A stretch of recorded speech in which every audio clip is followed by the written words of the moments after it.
He said it loud enough for the whole platform to hear. Ethan Caldwell didn't whisper it, didn't mumble it under his breath the way a man might when shame flickers behind cruelty.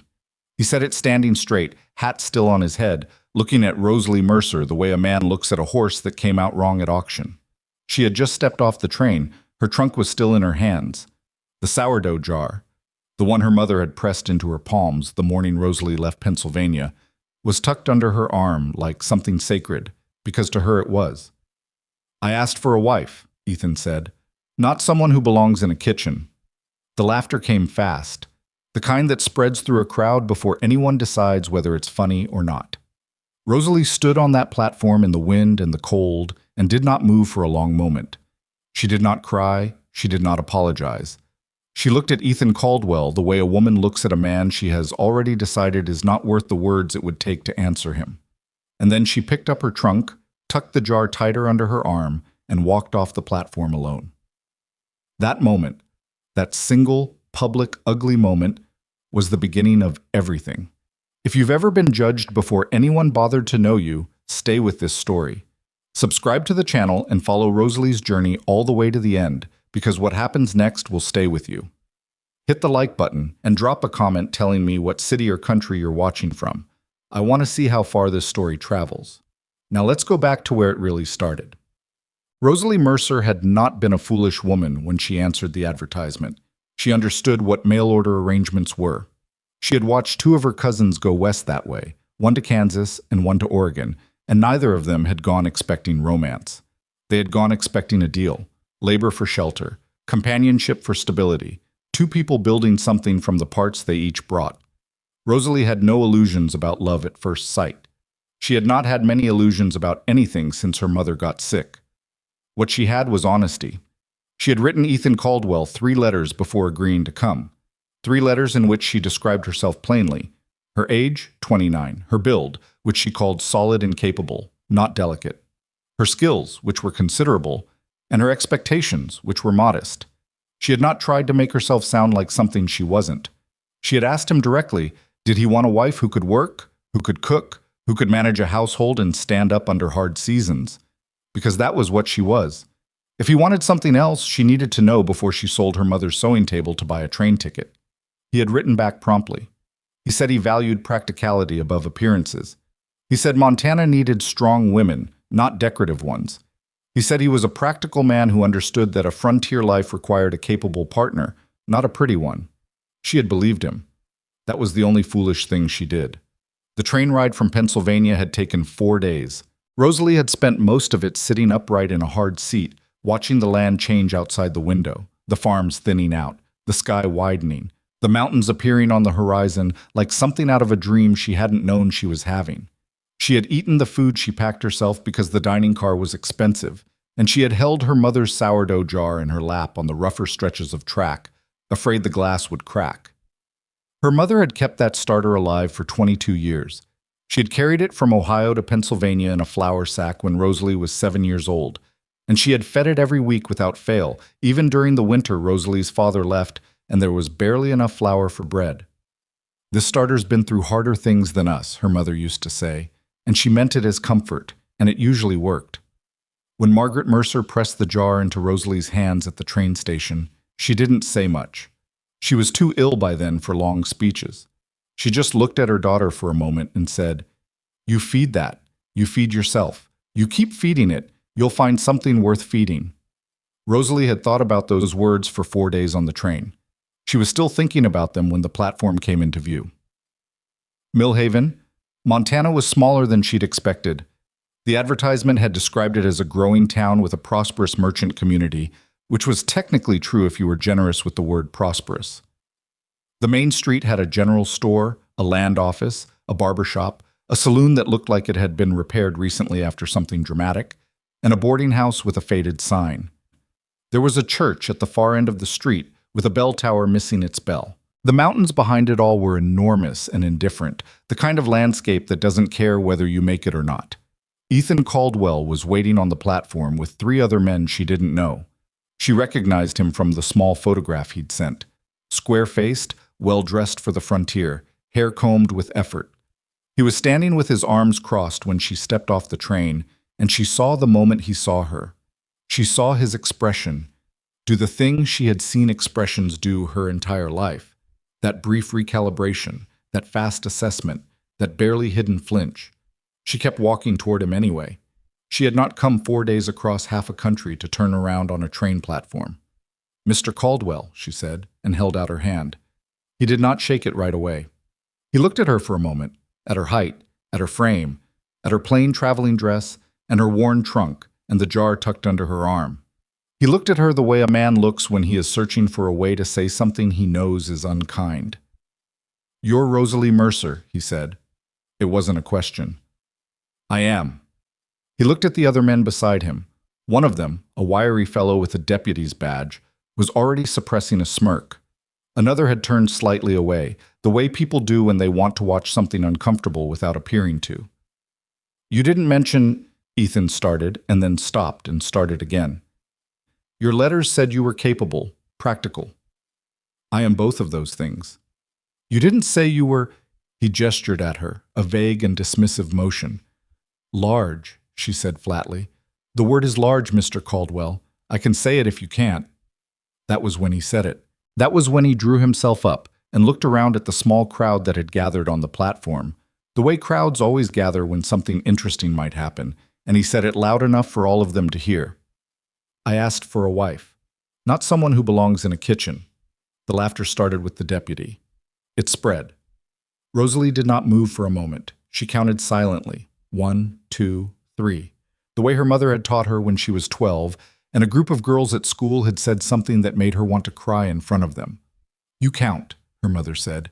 "You count, and you breathe, and you don't give them your tears, because your tears are yours." She got to 3. She picked up her trunk. She tucked the jar tighter under her arm, and she walked off the platform. She had no plan. That was the terrifying part. She had spent months planning for a life that no longer existed, and now she was standing in the street of a town she didn't know, with $14 in her boot and a jar of sourdough starter and absolutely nowhere to go. She stood on the unpaved street for a moment and looked both ways. The mountains looked back. The wind picked up and found the gap between her collar and her neck and cut right through. She thought about going back to the train station and asking about the next eastbound. She could still get back to Pennsylvania. She could go back to her mother's house, which was small and growing smaller as the illness progressed, and sleep in the room she'd grown up in, and spend the rest of her life being a daughter when what she had wanted was to become something else. She thought about it for exactly as long as it took to feel the humiliation of it. Not the humiliation of what Ethan had done, but the humiliation of retreat, of letting that man's cruelty determine her direction. She turned left instead. The boarding house had a hand-lettered sign in the window that said, "Rooms available, inquire within," and below that in smaller letters, a note that looked newer than the rest. "Cook wanted. Must have experience. No exceptions." Rosalie stood in front of that sign for a moment. She looked at the building. She looked at the sign. She looked at the building again. Then she went in. The woman who met her in the front hallway was named Clara Whitfield, and she was somewhere past 60, with hands that she held slightly curled at her sides, the way people do when their joints have made ordinary movement into a daily negotiation. She was looking Rosalie up and down with the frank assessment of a woman who had spent decades reading people quickly and couldn't afford to be wrong. "You're not from here," Clara said. "Pennsylvania. Just arrived." "On the noon train." "Yes." Clara's eyes moved briefly to the jar under Rosalie's arm. "What's that?" "Sourdough starter, my mother's. 22 years old." Clara was quiet for a moment. "I heard what happened on the platform," she said. "Millhaven is a small town." Rosalie said nothing. She was getting very good at saying nothing when the alternative was worse. "I need a cook," Clara said. "My hands—" She held them up briefly, an explanation that didn't need finishing. "Morning meals and supper, baking 3 times a week. You'd have a room included plus a small wage. The room's not big." "How's the kitchen?" Something shifted in Clara's expression. Not quite a smile, but close to one. "Come see." The kitchen was large, which in that context meant larger than the rest of the building seemed to allow for. Clara had clearly invested in the kitchen the way some people invest in the rooms guests see and neglect the rooms they don't. There was a cast iron range that had been maintained with care. A long work table scrubbed pale. Shelves of dry goods arranged with a precision that Rosalie recognized as the precision of someone who had once been able to do everything herself and was struggling to accept that she couldn't anymore. Rosalie set her trunk down by the door and walked to the work table and ran her hand along the wood. She looked at the range. She opened the door of the firebox and checked the interior. She looked at the shelves. "What were the last cook's meals like?" she asked. "Gone," Claire said. "The last cook is in Billings now. Before him there was a woman named Addie who could do 3 things, and those 3 things were adequate. I need more than adequate." "What do you have in terms of supplies?" Clara listed them. It wasn't a bad pantry. It wasn't generous, but it wasn't bare. Rosalie thought for a moment. "I'll start tomorrow morning," she said. "I want to go to the general store this afternoon and look at what's available locally. I'll need to know what comes in on supply wagons and when." "You're not going to ask about the wage?" "You said there was a room. I'll work out the wage once you've tasted what I can do. If it's not worth more than what you offered, I won't ask for it." Clara looked at her steadily for a moment. "Ethan Caldwell is an idiot," she said finally.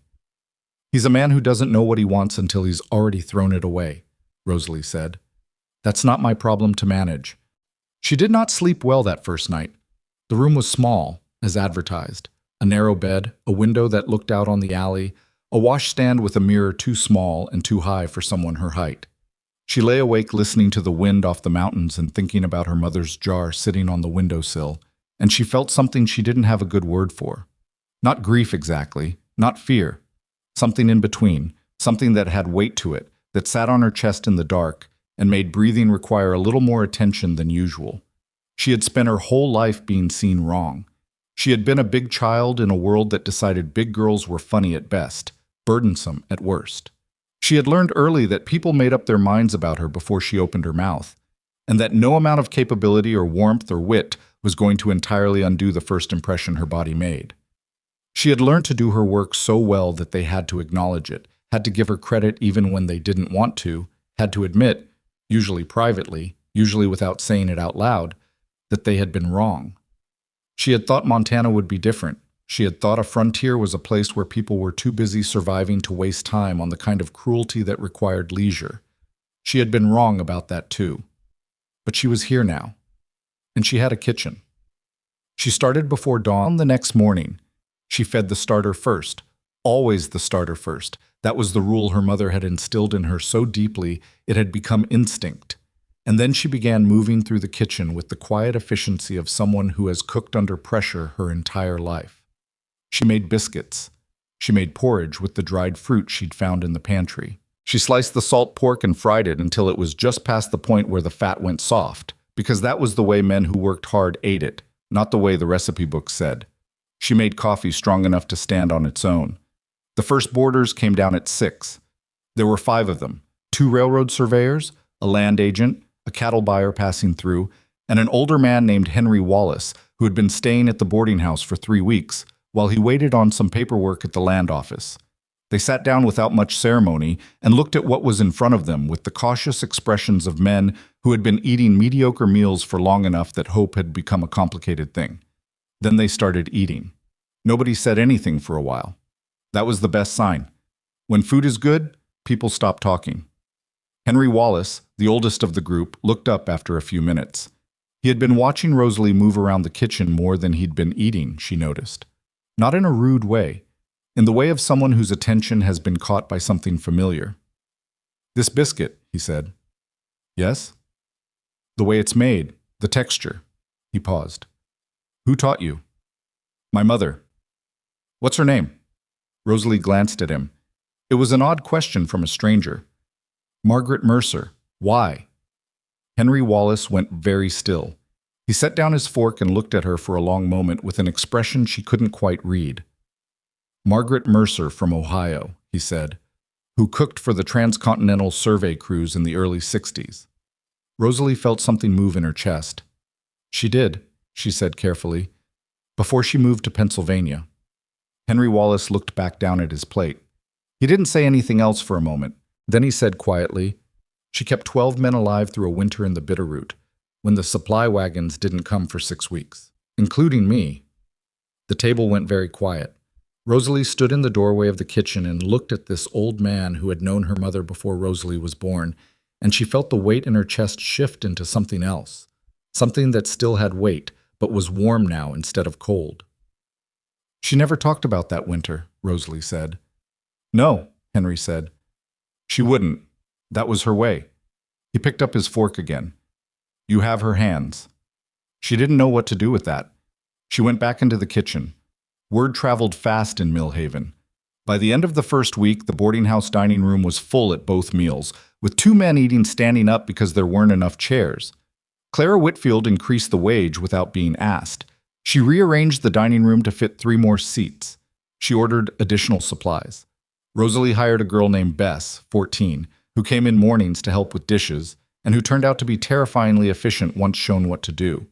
Bess also turned out to be the niece of the deputy who had smirked on the platform, which was an irony, Rosalie noted, and then let go, because the girl had nothing to do with what her uncle had done, and she washed dishes without needing to be told twice. The whispers about Rosalie's size didn't stop. She heard them. She always heard them. She had spent a lifetime developing very good hearing for the particular frequency at which people said unkind things they believed were quiet enough. At the dry goods store. At the well. On the street when she walked past in her apron. She didn't stop walking. She didn't slow down for the whispers. She had learned long ago that the only answer to a whisper is to become loud enough in other ways that the whisper becomes irrelevant. What she hadn't expected, what she never entirely expected, even having lived her whole life as herself, was Samuel Dawson.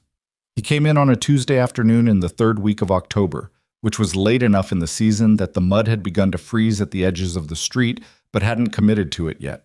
He came in with a child's hand in his, a small girl of 7 with dark circles under her eyes, and the careful, deliberate movements of someone who had learned that the world could hurt you and was trying to take up as little of it as possible. The supper service was still an hour off. Rosalie was in the kitchen rolling dough, and Bess showed them in and came back to say there was a man asking if he could possibly get something warm for his daughter, who hadn't eaten properly in days. Rosalie wiped her hands on her apron and came out. Samuel Dawson was tall, lean in the way of men who worked outdoors in all weather, with the kind of face that had been weathered past handsome into something better. Honest, tired, careful. He was holding his daughter's hand like he was afraid she would disappear if he let go. The girl, Emma, he said, was staring at the table.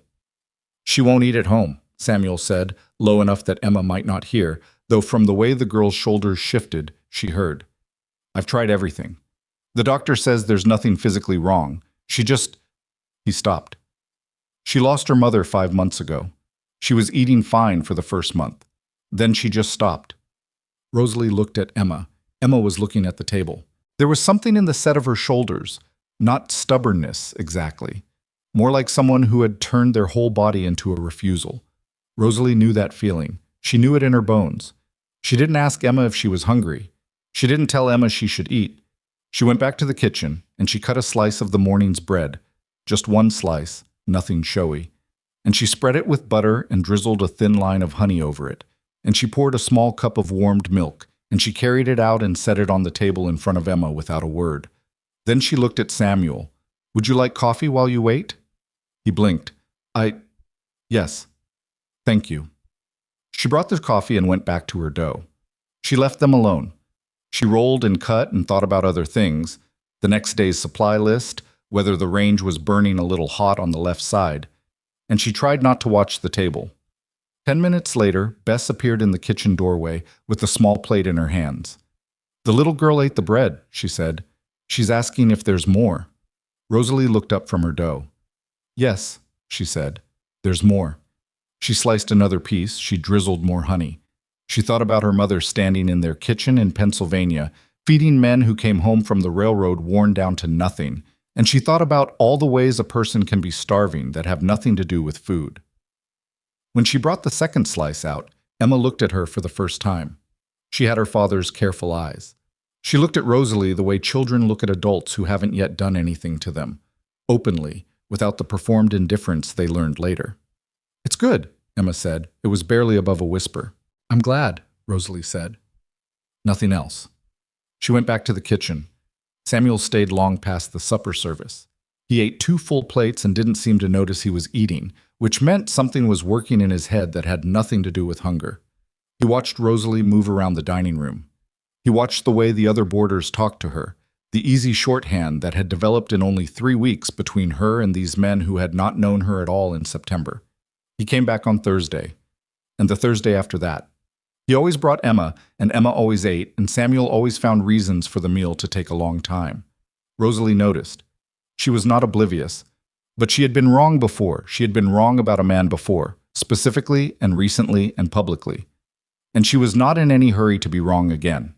She noticed, and she kept cooking, and she kept feeding the starter every morning, and she kept listening to the wind come down off the mountains. She was not finished being surprised by this place. She could feel it. She just didn't know yet what the next surprise would be. Samuel Dawson was not a man who did things without reason. That was what his ranch foreman, a gruff Scotsman named Alistair Breen, said about him. That Samuel calculated everything twice before he moved on it. That he had the patience of someone who had learned the hard way that impatience costs more than waiting. Alistair had worked for Samuel for 6 years and could count on one hand the number of times he'd seen the man act on impulse. It wasn't coldness. It was the particular kind of caution that develops in a person who has already lost something they can't get back. Which was why Alistair noticed in that first week of November that Samuel was going into town 3 times where once would have done the job. "Supply run," Samuel said the first time. "Paperwork at the land office," he said the second. By the third time, Alistair didn't ask. He just watched Samuel hitch the wagon with Emma already bundled up in the seat, and he watched them go down the valley road toward Millhaven, and he went back to mending the fence line with the private opinion of a man who had seen his employer grieve for 5 months and was quietly glad to see him going somewhere with purpose, even if the purpose wasn't being named yet. Emma was the one who named it, eventually. She named it with the particular honesty of children who haven't yet learned to package the truth in something more comfortable. "We're going to see the bread lady," she told Alistair on a Thursday morning, before Samuel could say anything else. Samuel didn't correct her. Alistair turned back to the fence and hid whatever was on his face in the direction of the post he was setting. What was happening at the boarding house, meanwhile, was more complicated than Samuel Dawson's visits, though his visits were part of it. The town of Millhaven was small enough that a change in one part of it sent ripples through everything else. The way a stone dropped in a still pond doesn't just make a circle where it lands. Rosalie Mercer had arrived as a stone dropped from some height, and the ripples were still moving. The boarding house was thriving in a way Clara Whitfield had not seen in 8 years. She told Rosalie this on a Tuesday evening when the supper dishes were done and the two of them sat at the kitchen table with cups of tea that had gone slightly cold because neither of them had remembered to drink it. "Before you came," Clara said, "I was 6 months from having to close." Rosalie looked at her over the rim of the cup. "You didn't mention that when you hired me. Would it have changed anything?" Rosalie thought about it. "No. But I would have felt the weight of it differently. That's why I didn't mention it." Clara wrapped both hands around her cup. The warmth helped the joints, Rosalie had learned, and had started keeping a kettle warm through the evening for exactly this reason. "I need to ask you something." "Ask." "The women in town, the ones who've been—" Clara paused, choosing the word carefully. "Unkind. About your appearance." "You can say what they've been saying, Clara. I've heard it." "I know you have. That's what I'm asking about." Clara looked at her steadily. "It doesn't seem to touch you.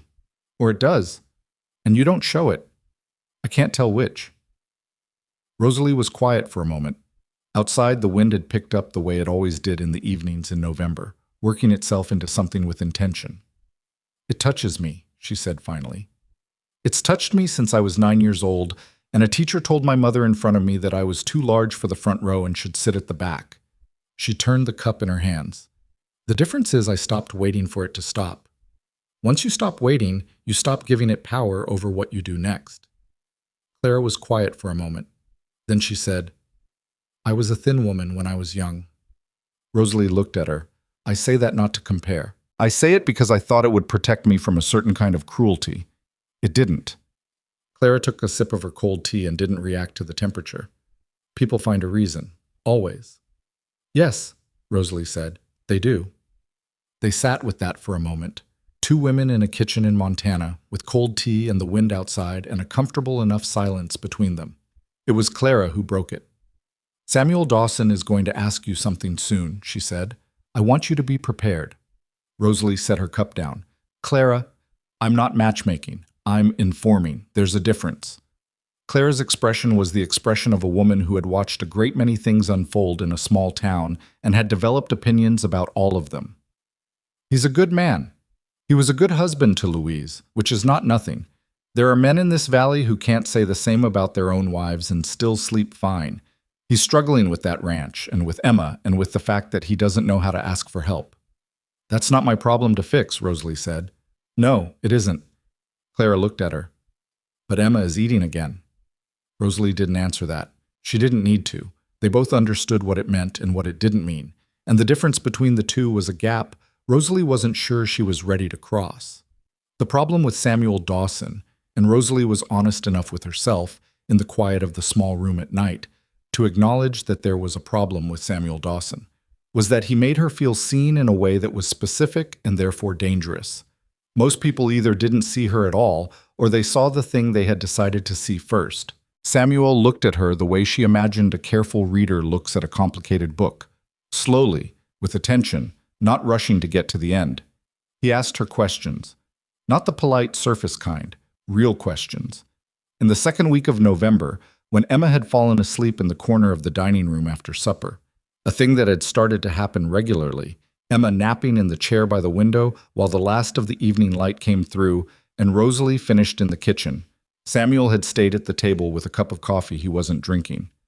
Can I ask you something? He said, when Rosalie came through to collect the last of the dishes. You can ask. What made you come west? Not the advertisement, the real reason. She stopped moving and looked at him for a moment. He was watching her with that careful attention she had noticed from the beginning, the one that didn't have an agenda behind it that she could detect. My mother is sick, she said. She can't work anymore, and the house is too expensive for one person to keep on a cook's wages. I thought... She started stacking the dishes again. I thought if I came west and made something work, I could send money back. I thought if I was useful to someone here, it would solve two problems. And instead you solved different problems, Samuel said. She glanced at him. What does that mean? It means this boarding house was dying until you came. It means my daughter is eating. It means Henry Wallace stopped talking about going back to Missouri. He paused. You didn't fix the problems you came to fix. You fixed the ones that were here waiting. Rosalie set the dishes down and looked at him more directly than she usually allowed herself. My mother still needs the money. I know. He said it simply, without flinching from it. Are you sending it? Clara increased my wage. Yes. Good. He turned the coffee cup in his hands, a gesture she had noticed was habitual with him. The turning, the touching, the small fidget of a man who is usually still. I'm sorry about Ethan Caldwell. She had not been expecting that. It's not your apology to make, she said. No, but I was on the street that day. I was at the hardware store when the train came in. I heard what he said. His jaw tightened briefly. I didn't say anything. I should have. You didn't know me. Didn't matter. A man humiliates a woman in public. It doesn't take knowing her to know that's wrong. He looked up at her. I'm sorry I didn't say something. Rosalie stood there for a moment. She was not accustomed to apologies for things people hadn't done to her directly. She was not entirely sure what to do with it. You're making it more complicated than it needs to be, she said finally, and picked up the dishes and went back to the kitchen. But she thought about what he'd said for the rest of the night. The complications multiplied in the third week of November when Ethan Caldwell walked through the front door of the boarding house for the first time. He didn't come for supper. He came mid-afternoon when the dining room was quiet and Rosalie was in the kitchen with Bess, going over the week's accounts. Bess came in with the expression of someone who has just encountered a smell they don't like. There's a man asking for you, Bess said. Who? Mr. Caldwell. Bess said the name with all the enthusiasm of someone identifying a piece of rotten wood. Rosalie set down her pencil. She looked at the kitchen door. She felt something cold move through her. Not fear. She identified it carefully. Not fear. More like the particular alertness of someone who has survived something once and knows the shape of it coming back. Tell him I'm busy, she said. Bess left and came back 30 seconds later. He says he'll wait. Rosalie picked her pencil back up and looked at the accounts. Then he can wait, she said. She made him wait 20 minutes. She finished the column she was on. She washed her hands. She took off her apron and hung it on the hook by the range. She took a breath. Then she went out. Ethan Caldwell was standing by the front window, hat in his hands, and he looked like a man who had prepared a speech and was rehearsing it internally. He had the posture of someone who has decided they are going to be gracious about something they don't fully understand why they need to be gracious about. He looked, in other words, like a man who wanted credit for showing up. Rosalie stood in the doorway between the dining room and the hall. She did not invite him to sit. "Miss Mercer," he said. "Mr. Caldwell.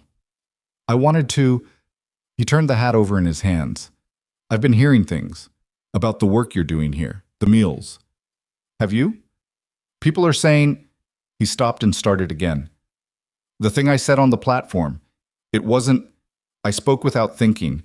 It was a reaction to the surprise of it. I want you to understand that." Rosalie looked at him steadily. She had a great deal of practice at looking at people steadily when what she wanted to do was something else. "You said what you actually thought," she said, quickly, in front of other people, which made it more honest, not less. "You thought I wasn't what you wanted.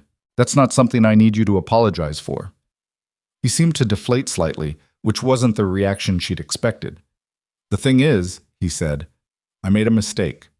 Yes, I'm trying to correct it." "There's nothing to correct, Mr. Caldwell. You didn't want me as a wife. That's not an error in mathematics. You can't go back and carry the one." She kept her voice even. "What is it you actually want?" He looked at her for a moment with an expression that was difficult to read. Embarrassment, certainly, but also something more calculating underneath it that she didn't like. "I'd like to start again," he said, "if you're willing." "I'm not," she said, "but I appreciate you coming in." She went back to the kitchen. She stood at the work table for a moment after she got back, both hands flat on the wood, looking at the grain of it. Bess was looking at her with wide eyes. "What did he say?" "He said he made a mistake." "Did you accept his apology?" "He didn't give me one. He gave me an explanation." Rosalie picked up her pencil. "Those are different things." Bess considered this. She was 14 and learning things at this table that weren't in any school book, and she seemed to understand that. "What's the difference?" she asked. "An apology takes responsibility," Rosalie said. "An explanation moves it around." She found her place in the column. "Now let me finish this." Ethan Caldwell came back the following week. This time he came for supper, which Rosalie found more alarming because it suggested he had worked out that direct approach wasn't working and had decided to try patience. He sat at the far end of the table and ate 2 full servings of the beef stew and said nothing to anyone around him and watched Rosalie move around the dining room with the expression of a man revising an assessment he had made too quickly. Henry Wallace, who had developed what Rosalie thought of as a protective territorial instinct that she hadn't asked for but couldn't entirely complain about, watched Caldwell watching Rosalie, and when supper was over and most of the men had gone, Henry stayed at the table with his coffee. "You know what that man is doing," Henry said, when Rosalie came to collect his plate. "Eating supper," she said. "Don't be obtuse." She set the plate down and looked at the old man. Henry Wallace had a face like weathered granite. It had been set by decades of outdoor work into a configuration that communicated things more precisely than most people's words. Right now it was communicating concern with a layer of something fiercer underneath. "I know what he's doing," she said. "And it's not my most pressing problem." "What is your most pressing problem?" She thought about it. "The left burner on the range is running hot. I've adjusted it twice, and it's still not right. I need the ironworker to look at it before winter gets serious, and the ironworker is in Billings until the end of the month." Henry looked at her for a moment. Then he did the thing that surprised her. He laughed. Not politely, not briefly. Actually laughed, the kind that took over his whole upper body. "Margaret's daughter," he said when he got his breath back. "She used to do that too. Talk about the practical thing when she didn't want to talk about the real thing." Rosalie felt the warmth and the sting of it simultaneously. The warmth of being compared to her mother, the sting of being seen through so completely. "The range is still a real problem," she said. "It is," he agreed. "But it's not the only one." He left before she could respond to that. The real problem, the one she wasn't discussing with Henry or Clara or anyone, was that Rosalie had started to understand that what she felt when Samuel Dawson came through the door was something she couldn't afford to be careless with. It was not the fluttery, destabilizing things she'd read about in the novels her cousin sent her, novels she had read with a mixture of entertainment and skepticism, because the women in those books always seemed to lose their minds along with their hearts, and Rosalie had not survived 29 years by losing her mind. This was quieter, more like recognition than discovery. It was the feeling of someone turning a corner and finding a landmark they'd heard about but never seen, and realizing it looks exactly right. She didn't trust it. She had trusted Ethan Caldwell's letters, and look how that had ended. She had trusted the idea of Montana and arrived to find something both harsher and stranger than the idea. She was not in a position to extend trust easily, and she knew it, and she thought Samuel probably knew it too, because he was careful in the way of someone who had learned that carefulness was necessary. But Emma was the thing that complicated her caution. Emma, who now ran her small fingers along the edge of the work table and asked questions about flour and yeast and why bread rose. Emma, who had started to look at Rosalie with a directness that her father had, the same careful attending to what was actually there rather than what was expected. Emma, who one afternoon in late November had climbed up onto the stool beside the work table without being invited and watched Rosalie fold the dough with the intense focus of someone learning a language they desperately want to speak. "Can I do it?" Emma had asked. "Wash your hands first." Emma washed her hands at the basin. She climbed back on the stool and looked at the dough with the expression of someone who has been handed something important and knows it. Rosalie showed her how to fold. Not gently, not the way adults often taught children, with excessive patience that was actually a kind of condescension. She showed her the way her own mother had shown her, with directness and the expectation that the child was capable. Emma's first fold was wrong. Too much pressure. The dough tore slightly. "Too hard," Rosalie said. "You're not fighting it, you're guiding it." Emma tried again. "Better." "Like that," Rosalie said. Emma did it again and again with the focused repetition of a child who has found something that requires complete attention and is grateful for the requirement. They worked in silence for a few minutes. The range was warm and the kitchen smelled of the starter that was beginning its afternoon activity on the shelf, and the wind outside was doing the thing it did in November in Montana, which was to remind everyone that it could do much worse and was merely warming up. "My mama made biscuits," Emma said without looking up from the dough. Rosalie kept her hands moving. "What kind?" "Buttermilk. They were flat." Emma paused. "Not bad flat, just flat. Did you like them?" "Yes." She was quiet for a moment. "I like your bread better, but I feel bad about it." Rosalie stopped. She looked at the child beside her, the small, serious person who was carrying something too heavy for someone her size and was carrying it the only way children can, which is by continuing to move and eat and breathe and ask questions about bread. "You can like two things," Rosalie said. "One doesn't cancel the other." Emma thought about this seriously, the way she thought about everything. "Does it feel like that? In your experience?" Rosalie looked at her, 7 years old, and asking about experience with the earnestness of a much older person. "In my experience," Rosalie said carefully, "the things that matter most make room for each other. They don't fight." Emma nodded slowly. She folded the dough again. "My papa likes coming here," she said, in the same tone she'd used for the biscuits. Matter of fact, observational, not pushing. "I know," Rosalie said. "Is that okay?" Rosalie thought about what to say. She thought about Ethan Caldwell and his hat-in-hand visit and his explanation that wasn't an apology. She thought about the $14 in her boot on the day she walked off the platform. She thought about her mother's hands pressing the jar into hers. "I'm still working that out," she said honestly. Emma seemed to find this acceptable. She folded the dough one more time and then looked at it with the expression of someone who has done what they can and is ready to let the thing become what it is going to be. "How long does it have to rest?" she asked. "An hour? And then it rises?" "Then it rises." Emma nodded, as though this confirmed something she had already suspected.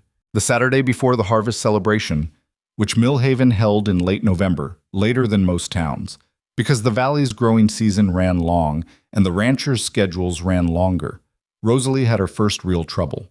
It started at the dry goods store, which was where most things in Millhaven started, because the dry goods store was where everyone went, and therefore where information was exchanged at the highest volume and lowest accuracy. Rosalie had gone for supplies: flour, salt, dried apples for the pies she'd promised Clara for the celebration dinner, and she was at the counter when she heard it. The two women were at the Bolt fabric display, and they were speaking in the particular pitch of women who want to be overheard without appearing to want it.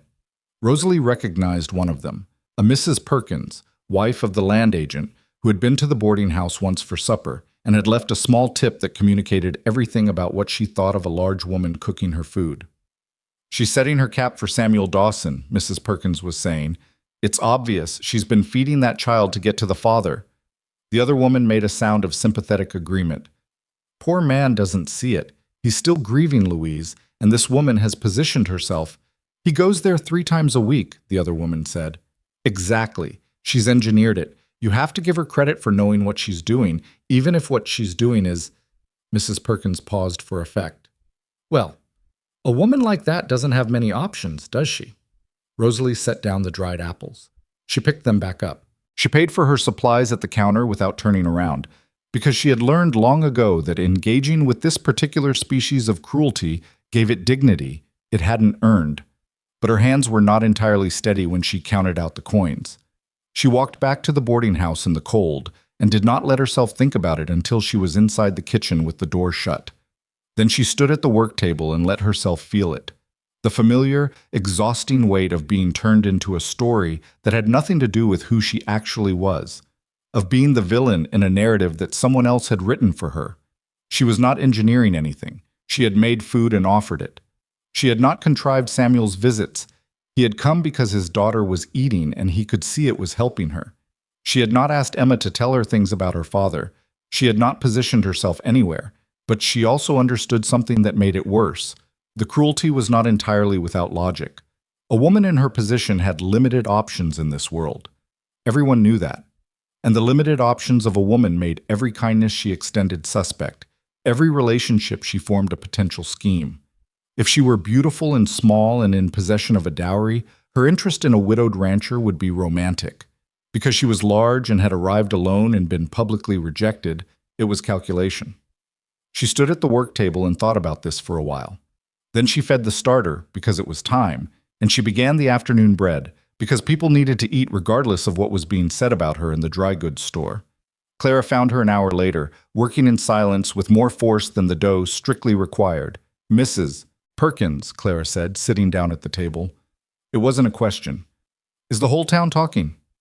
"Parts of it." Clara was quiet for a moment. "The parts that matter are not." Rosalie kept working. "Samuel is going to hear it. He already has, I expect. Men like Samuel Dawson have ears. They also have judgment." Clara looked at her. "What are you going to do?" "Keep making bread," Rosalie said. "And Samuel?" She shaped the loaf with 2 firm strokes and set it to prove. "I'm going to let things be what they're going to be," she said, "without helping them along and without stopping them." Clara nodded slowly.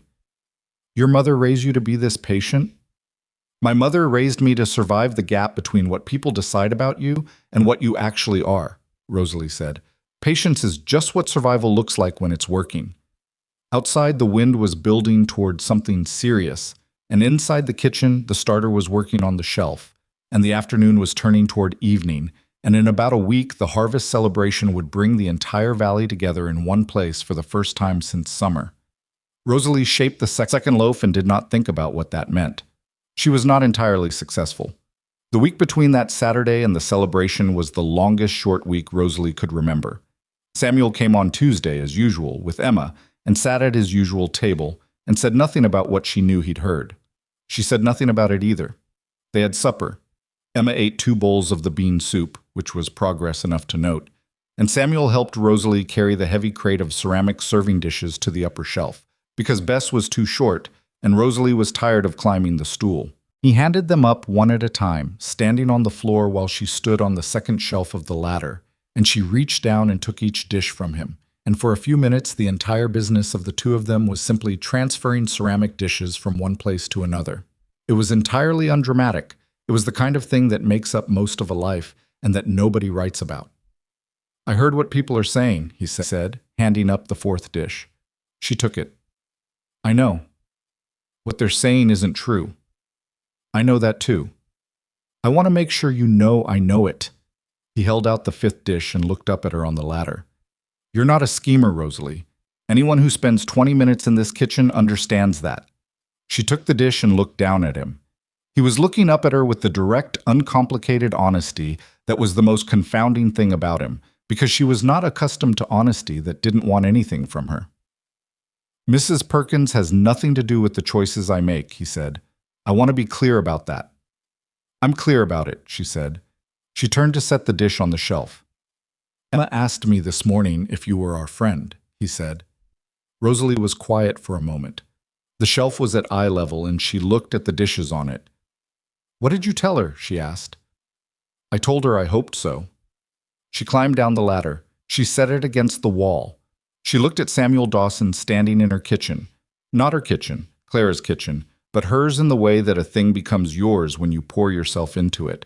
And she thought about everything that had happened since the train platform, and everything that was still unresolved, and everything that was still frightening. You hope correctly, she said. Now, let me finish closing up. He nodded. He said goodnight to Clara on his way out. She heard his boots on the wooden floor and then the door, and then the silence of the kitchen after everyone else has left. She stood at the range for a moment. Across the room, the starter was working quietly on its shelf, alive, patient, turning simple things into something worth feeding. She thought about what Emma had said, about how bread rises. You fold it, and you let it rest, and you wait, and then it becomes what it was always going to be. The harvest celebration in Millhaven was not a gentle affair. It had started, years before anyone currently living could accurately remember, as a practical gathering, ranchers and farmers and tradespeople coming together at the end of the working season to settle accounts, share what they had, and remind themselves that they were not as alone as the winter would soon make them feel. Over the years, it had accumulated traditions, the way a river accumulates debris. And by the time Rosalie arrived in Millhaven, it was a 2-day event held in the valley's largest building, a feed barn owned by a cattle buyer named Orson Pitts, who was prosperous enough to keep it clean and generous enough to lend it every year without charging for the privilege. The women of Millhaven's merchant families, Mrs. Perkins at the head, with 4 or 5 others arranged behind her in a loose formation of shared opinions, organized the event with the particular efficiency of people who have been doing something long enough to resent anyone who might do it differently. There were assigned contributions. There was a seating arrangement. There was a hierarchy of tables that everyone understood and nobody discussed openly, because discussing it would require acknowledging it existed, and acknowledging it existed would require confronting what it meant about all of them. Rosalie had been asked to contribute food. She had not been asked to attend. The distinction was noted by Clara, who pointed it out on the Monday before the celebration with the directness of a woman who believed that information, however uncomfortable, was better delivered clearly than wrapped in something softer. They want the food, Clara said. They don't want you there eating it with them. Rosalie was making pie dough at the time, 12 pies, which was what she'd agreed to contribute, apple and dried cherry with a lard crust that would hold its shape through an evening in a cold barn. She was working the fat into the flour with her fingers, which was the only way to do it correctly, and she did not stop when Clara said this. That's their right, she said. It's not their right. It's their small-mindedness. There's a difference. They're not asking me to leave. They simply didn't invite me. That's a different thing. She pressed the dough together and checked its texture. I wasn't planning to go. Clara was quiet for a moment in the way that meant she disagreed but was choosing her next approach. Samuel will be there. Samuel lives in this valley. Of course he'll be there. Emma too. Rosalie kept her hands in the dough. Clara, she said, with patience she had to locate from somewhere in the middle of herself, what is it you want to say? I want to say that you have as much right to be in that barn as Mrs. Perkins does, and more right than half the people who'll be sitting at those tables. And the fact that you're willing to send your food in and stay home is... Clara stopped. It's not right, she finished more quietly. No, Rosalie agreed. It isn't. She turned the dough onto the board and began rolling it. But right and practical aren't always the same territory, and I know which one I have to live in. She sent the 12 pies. She sent them with Bess in the wagon Clara arranged, each pie wrapped in cloth and nested in the crate, with the care of someone who understood that what she was sending represented her, whether she was present or not. She spent the Saturday of the celebration in the kitchen, which was where she spent most Saturdays anyway, and she told herself this was not a loss. She mostly believed it. What she did not know, could not have known, because nobody told her and she was not there to see it, was what happened in the first hour of the celebration, before the evening meal was served, when Ethan Caldwell arrived with a glass of hard cider in his hand and the particular loose confidence of a man who has decided that the discomfort he's been living with can be resolved by addressing it publicly. Henry Wallace told her about it afterward, and Henry was careful to tell it exactly as it happened, because he understood, in the way of old men who have watched enough of the world to know what matters, that Rosalie needed the accurate version, not the softened one. Ethan had started early, not drunk, not yet, but fortified enough to have set aside whatever remained of his caution. He had moved through the gathering crowd with the ease of a man who was comfortable in this space, who had money and position in this town and knew it, and he had stopped near the front of the barn where a small group of men were standing with drinks. "I hear the boarding house food is something special," he had said, loud enough to carry. "I suppose it ought to be, given that's the only thing useful the woman has to offer." Some of the men laughed. The ones who hadn't eaten at Clara's laughed more freely than the ones who had. "Caldwell," someone said, with a warning in it. Ethan ignored the warning the way he had ignored every warning his whole adult life that came without a consequence attached to it. "She came out here to be a wife and ended up being a cook," he said. "In a way, she found her true calling. Some women are meant for parlors, and some women are meant for kitchens." He raised his glass. "No shame in knowing your place." The laughter was uneasy. Not absent. There were men there who laughed, but uneasy in the way of men who sense that something is wrong with what they're watching but haven't yet committed to naming it. Henry Wallace, sitting at a table 12 feet away with a plate of food he hadn't started eating, set his fork down. He was 71 years old. He had worked the frontier since he was 19. He had buried 3 friends to weather and one to a man who was meaner than the weather, and he had spent 50 years having opinions that he kept largely to himself, because 50 years of hard work had taught him that opinions expressed at the wrong moment cost more than they were worth. This was not the wrong moment. He stood up. It was not a tall man, and he was thinner than he'd been at 50, but he stood the way a man stands when he has decided that what he's about to say is going to be said regardless of what happens after. "You want to talk about place, Caldwell," he said. "Let's talk about it." Ethan turned. The amusement on his face shifted into something more cautious. Henry Wallace was not a man whose attention was comfortable to have when his voice had that particular quality. "Nobody's quarreling with you, Wallace," Ethan said. "No. You're quarreling with a woman who isn't here to answer you, which is a different thing." Henry moved toward him. Not aggressive, not rushing, just moving the way a man moves when he has a point to make and intends to make it at close range. "You want to talk about what that woman is worth? Fine. I'll tell you what she's worth." The barn was not silent. There were too many people for silence, but the cluster around them went quiet. "I worked the railroad survey in the Bitterroot in the winter of 1864, Henry said. 12 men, 6 weeks without a supply wagon. The temperature went to 30 below for 11 days running. He looked at Ethan without looking away. "The woman who kept us alive that winter was named Rosalie Mercer.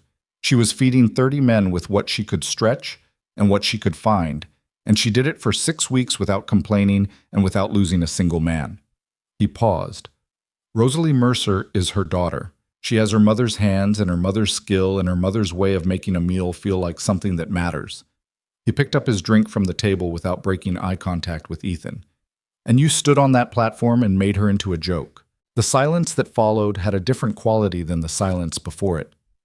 "I didn't know who she was," Ethan said, and the defensiveness in it was obvious. "That's the point," Henry said. "You didn't bother to find out." He sat back down and picked up his fork. "Now let me eat." He did not look at Ethan again. The story reached Rosalie in pieces over the following week, from Henry first, then from Bess, who had heard it from her friend whose father had been at the event, and finally from Clara, who had the most complete version because Clara had a network of information in Mill Haven that would have impressed a military general. Rosalie listened to all of it without interrupting. She was doing the morning dishes when Henry told her his version, and she kept doing the dishes, which Henry understood was not rudeness, but the way she processed things that hit her somewhere central. When he finished, she was quiet for a moment. "You didn't have to do that," she said. "I know. It might cause you trouble with people in this town." Henry snorted. "I'm 71. The kind of trouble a man my age gets from saying the right thing at the right time is not the kind I lose sleep over." He looked at her profile, the steady way she was working through the dishes. "Your mother would have done the same for me." She did stop then.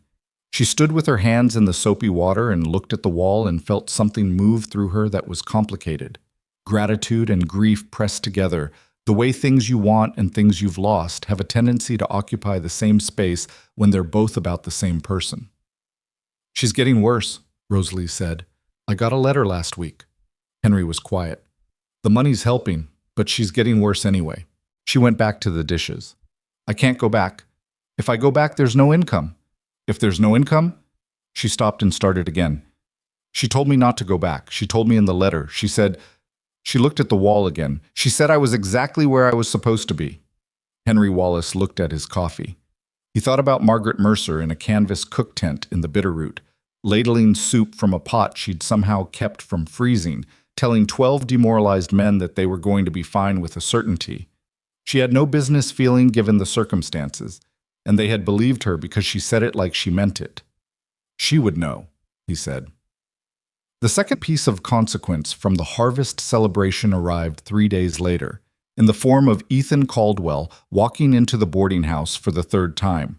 Rosalie saw him through the kitchen window before he came in, saw him cross the street with the deliberate walk of someone who has made a decision and is committed to it. She set down what she was doing and waited. He came into the dining room and stood in the doorway. Rosalie came out of the kitchen and stood on her side of the room. They looked at each other from a distance of about 12 feet, which felt appropriate. "I've been thinking," he said. "I can see that." "What Wallace said at the celebration." He stopped. "It changed how people see things. It changed how I..." Another stop. "I was wrong about you. I said so before." "You said you made a mistake," Rosalie said. "That's still not the same as being wrong." He looked at her for a moment with the expression of a man trying to work out a distinction he hasn't considered. "What's the difference? A mistake is something that happened to you. Being wrong is something you did." She kept her voice level. "You made a choice on that platform. You chose to say what you said the way you said it, in front of whoever was listening. That wasn't an accident. That was a decision." He was quiet. "I'm not interested in your guilt," she said. "I'm not interested in your revised opinion of my worth now that you know whose daughter I am. I was worth the same thing the day I stepped off that train. Henry, knowing my mother doesn't change what I am. It only changes what you're willing to see." She watched that land. She watched him absorb it. Not gracefully, not without visible discomfort, but absorb it. "What do you want from me?" he said finally. There was no cunning in it. For the first time since she'd met him, he sounded like he was actually asking. "Nothing," she said. "That's the honest answer. I don't need anything from you, Mr. Caldwell. I needed something from you 2 months ago, and that was simply to be treated like a person arriving in a new place who deserved basic decency. I didn't get that. Now I don't need it anymore because I've built something here that doesn't require your recognition." She looked at him steadily. "So there's nothing you can give me that changes anything that mattered." He left without saying anything else. She stood in the empty dining room after he was gone and felt the complicated aftertaste of that conversation. Not triumph, not the clean satisfaction she might have imagined when she'd lain awake in the small room those first nights. Something more tired than that, more honest. She had meant every word. That was the thing. She had not performed it. The truth of it was that she had moved past needing Ethan Caldwell's reckoning, and his reckoning had come too late to feel like anything more than bookkeeping on a closed account.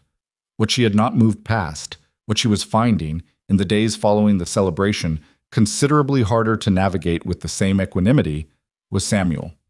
He came on Tuesday, as usual. He came alone, which was not usual, and he sat at his table and ordered supper and ate it without Emma's presence to serve as the comfortable, innocent center of gravity around which they usually organized their conversations. Without Emma, the table was different. Without Emma, it was just 2 adults in a room, and neither of them was entirely at ease with that, which meant they were both being careful in ways that made everything more obvious. Emma's with Alistair's wife tonight, Samuel said when Rosalie brought the coffee. She's been taking Emma on Tuesdays to help her with the candle making. Emma likes it. Good, Rosalie said. Alistair's wife is good with her. He turned the cup. But she's not. He stopped. Rosalie waited. She's better on the days she comes here, he said. Emma. She sleeps better. She eats better at home on the days after she's been in this kitchen. Children take comfort from routine, Rosalie said carefully. It's not the routine. He looked up at her. You know it's not the routine. She stood with the coffee pot and looked at him.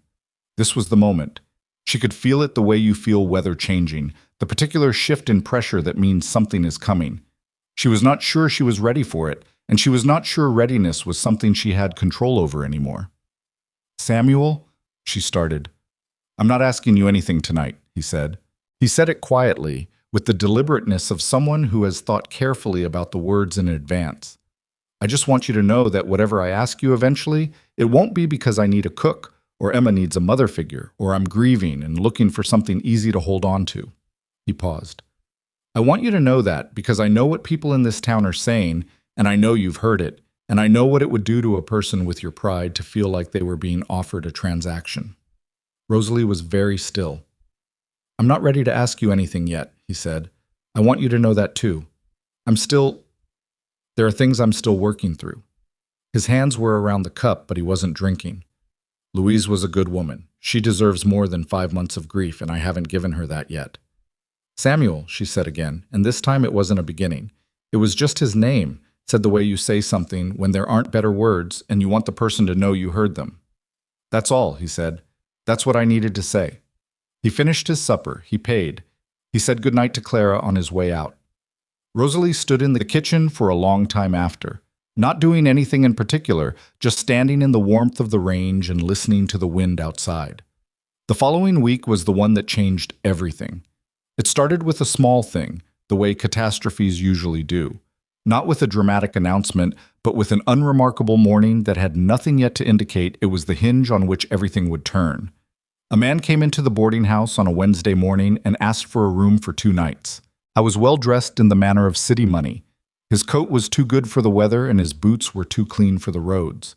And he introduced himself as Robert Falk, which was a name that meant nothing to Rosalie but caused Clara to go very still, and the way Clara went still when information was being received and assessed. After he had gone upstairs, Clara came to the kitchen. Robert Falk, she said. He said. He works for Garrison Land and Cattle out of Helena. Clara kept her voice neutral in a way that was itself a signal. They've been buying up ranch land in this valley for the past year. Rosalie looked at her. Samuel's land? Samuel's is the only large independent ranch left in the northern part of the valley. The Garrison people have been circling it for 2 years. Clara sat down. They've made offers. Samuel hasn't taken them. Why not? Because it was Louise's family's land. Her grandfather built the original claim. Samuel didn't come to it the way some men come to land, through buying or taking. He married into it and worked it for 12 years, and it became his through the work. Clara looked at the table. A man like that doesn't sell. And a man like Falk? A man like Falk finds another way. Rosalie thought about this for a moment. What kind of other way? The usual kinds. Paperwork that raises questions about the original claim, access to water rights that suddenly need renegotiating, debts that appear. Clara looked at her steadily. I've seen it before. Before I came to Mill Haven, I was in a town in Wyoming where Garrison operated the same way. They don't do anything strictly illegal. They make things difficult until the cost of difficulty exceeds the cost of selling. Rosalie was quiet. Why are you telling me? She asked. Clara looked at her for a long moment with the expression of a woman who is being patient with a question she finds slightly frustrating. Because you're the most capable person in this building, she said. And because Samuel trusts you in a way he doesn't trust most people, whether either of you has named that yet. Rosalie said nothing. And because, Clara said, rising, if I were 30 years younger and not crippled with rheumatism, I would want someone to tell me. She left Rosalie alone in the kitchen.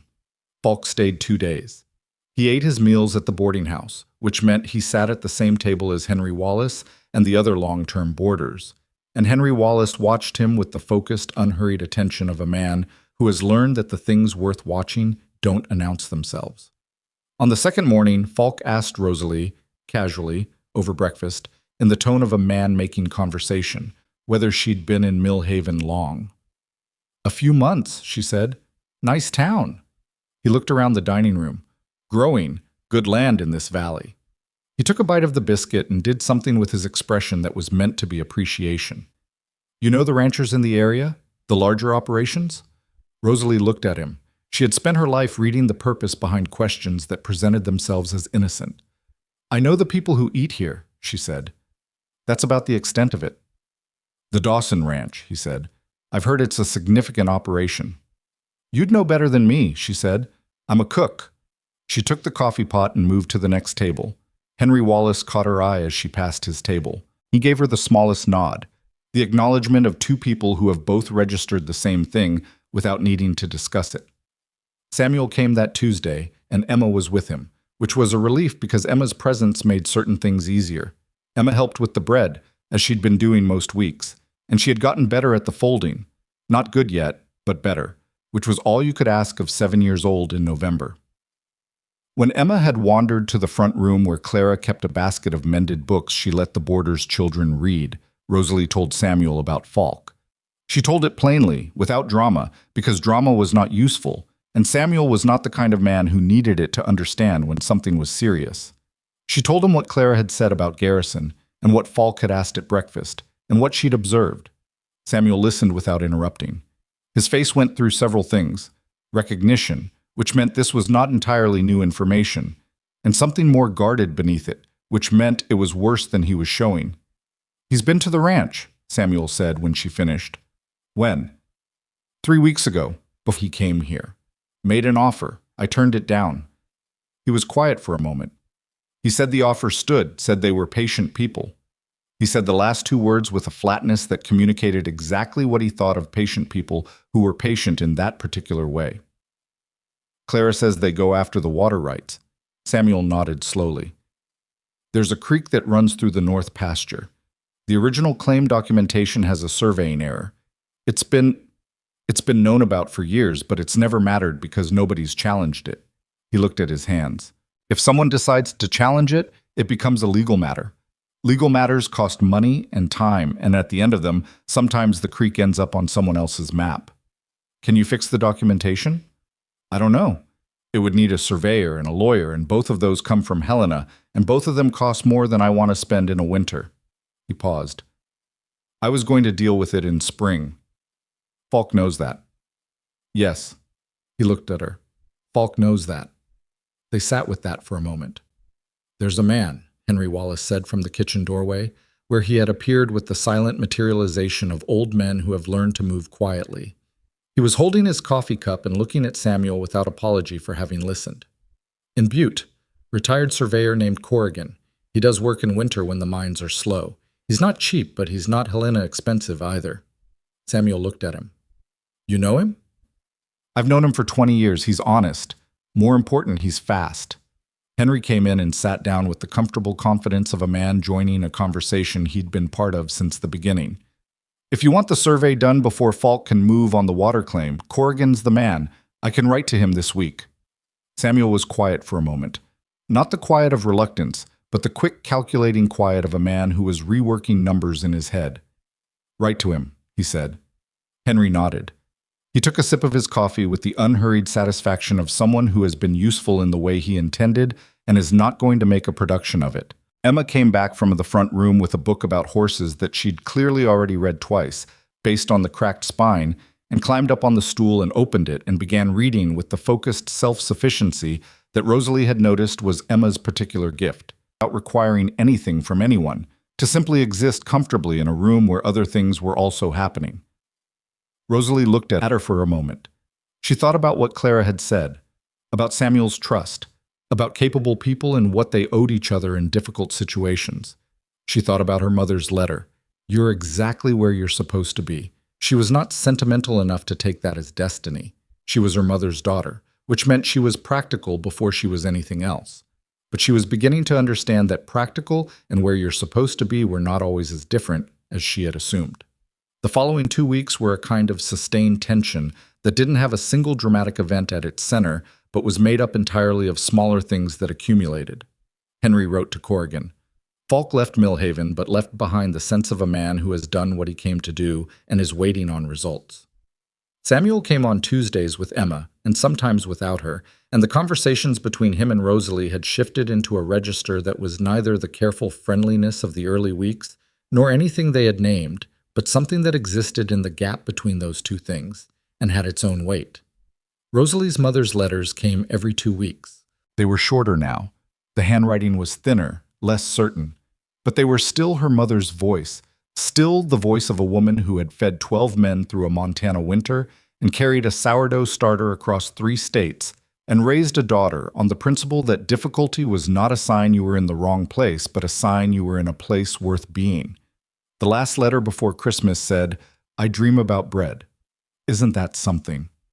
After all this time, it's not people I dream about. It's the smell of bread in the morning. I think that means I did something right. Rosalie read that letter 3 times. Then she folded it and put it in the pocket of her apron and went to feed the starter. The day the celebration was almost destroyed, which is the only honest way to describe what happened on the Saturday 2 weeks before Christmas, when the first real snowstorm of the season arrived 6 hours ahead of schedule, and a third of the valley couldn't get to the town hall.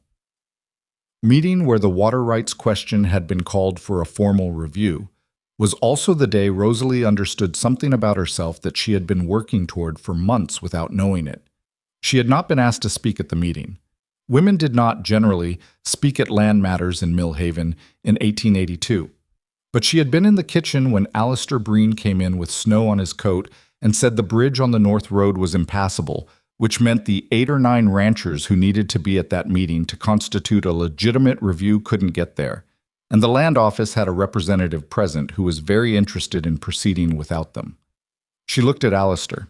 She looked at Samuel, who had come in from the other direction with the same news on his face. "Who's at the meeting?" she asked. "Falk's man," Samuel said. "The land office clerk. 2 of the town council." "And on your side?" "Me. Hector Reyes from the South Ranch. Maybe the Collier brothers if they came in last night." He was calculating. "Not enough." Rosalie untied her apron. "What are you doing?" Samuel asked. "I'm coming to the meeting." "Rosalie, I'm a resident of this town," she said. "I pay Clara's rent and Clara pays taxes, and I have been serving the men on that town council their supper for 3 months. She hung the apron on the hook. "I know things about those men that their wives don't know, because men talk at the table when they're comfortable, and they've been comfortable in this dining room all autumn." She looked at Samuel. "I'm coming." He looked at her for a moment. Then he looked at Alistair, who raised his eyebrows in the expression of a man whose opinion had not been solicited and was wise enough to keep it that way. "All right," Samuel said. The meeting was already in progress when they arrived, which was the point. Falk's representative, a thin man named Greer, with a leather satchel full of documents, had been working to establish procedural legitimacy in the absence of the people who most needed to be present. He looked up when Rosalie came in behind Samuel, and his expression did the thing that expressions did when they encountered Rosalie in a context they hadn't anticipated. A brief recalibration, a revision of what was happening. She sat down. She put her hands on the table. She looked at the documents Greer had laid out, and she looked at the land office clerk, and she looked at Councilman Bart Delaney, who ate at the boarding house every Thursday and always had 2 servings of pie. "Mr. Delaney," she said. Delaney looked at her. He had the expression of a man caught between what he'd been planning to do and a sudden awareness that the person he was looking at had fed him pie 50 times and knew how he behaved when he thought nobody important was watching. "Miss Mercer," he said carefully, "I believe this review requires a quorum of the affected landowners to proceed," she said. "Under the county charter of 1879, the bridge on the North Road came down this morning. At least 8 of the ranchers who needed to be here couldn't make it. The meeting was called," Greer started. "I know when the meeting was called," Rosalie said. "I know when the storm arrived. I know those are not the same time." She kept her voice even, not aggressive, not performative, the voice of someone stating verifiable things in the order they occurred. "Mr. Delaney, you know the charter. You quoted it to me 6 weeks ago when the question of the east fence line came up at the October Council." Delaney looked at the table. He looked at Greer. He looked at Samuel. He looked back at the table.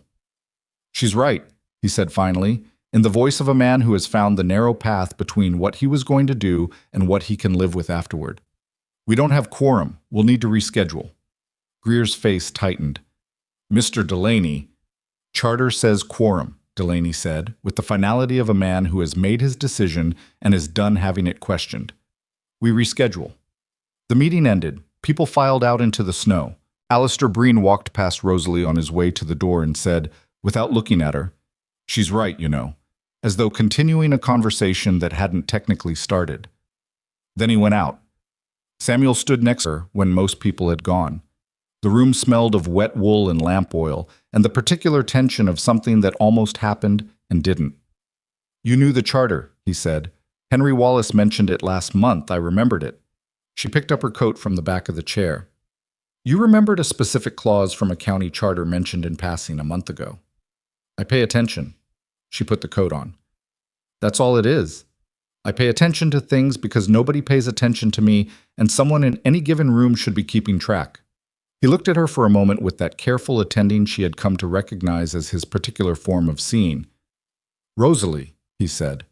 She looked at him. "Thank you." She looked at him for a moment, this man in his worn coat with the snow on his boots, and the ranch he had built into something real over 12 years of work and grief and dailiness. And she felt something in herself settle, the way things settle when they find the right position after a long time of not quite fitting. "Let's get out of the cold," she said. Outside, the snow was coming down in earnest now, the kind that committed to itself. And the town of Mill Haven was going white and quiet under it, and somewhere on the shelf back in Clara's kitchen, the sourdough starter was working in the warmth, patient and alive and making something from almost nothing, the way it had always done. The snow did not stop for 4 days. It was the kind of snow that Montana produced when it meant business. Not the decorative kind that settled gently on fence posts and made the mountains look like something out of a painting, but the working kind, the kind with wind behind it that drove the flakes horizontal and packed them into drifts against the sides of buildings, until the drifts were taller than a man. It was the kind of snow that settled every argument about whether you were prepared for winter and answered it definitively, and the answer in most cases was not quite. Clara's boarding house held up well. The walls were thick, and Samuel had sent Alistair into town the week before with a wagon load of firewood that was stacked in the shed with a competence that Rosalie had noted and appreciated without saying so directly. The boarders stayed indoors and ate more than they otherwise would have, which was not a complaint. It gave Rosalie 4 days of uninterrupted kitchen work in conditions that were in some ways easier than the regular routine, because everyone came to the meals at the same time and nobody was going anywhere after. Henry Wallace spent the 4 days reading and occasionally talking to Bess, who was staying in the small room off the kitchen rather than trying to cross town in the weather. The two of them had developed an unlikely friendship over the past weeks. The old man and the 14-year-old girl, united primarily by their shared habit of noticing things and their shared opinion that most people talked too much and said too little.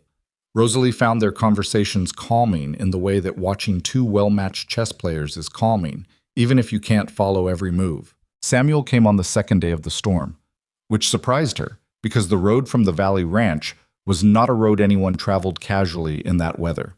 He came alone. He came with the look of a man who had saddled up in a snowstorm because sitting still had become more difficult than the alternative, and he sat down at his usual table and looked at the meal Rosalie put in front of him without speaking for a long moment.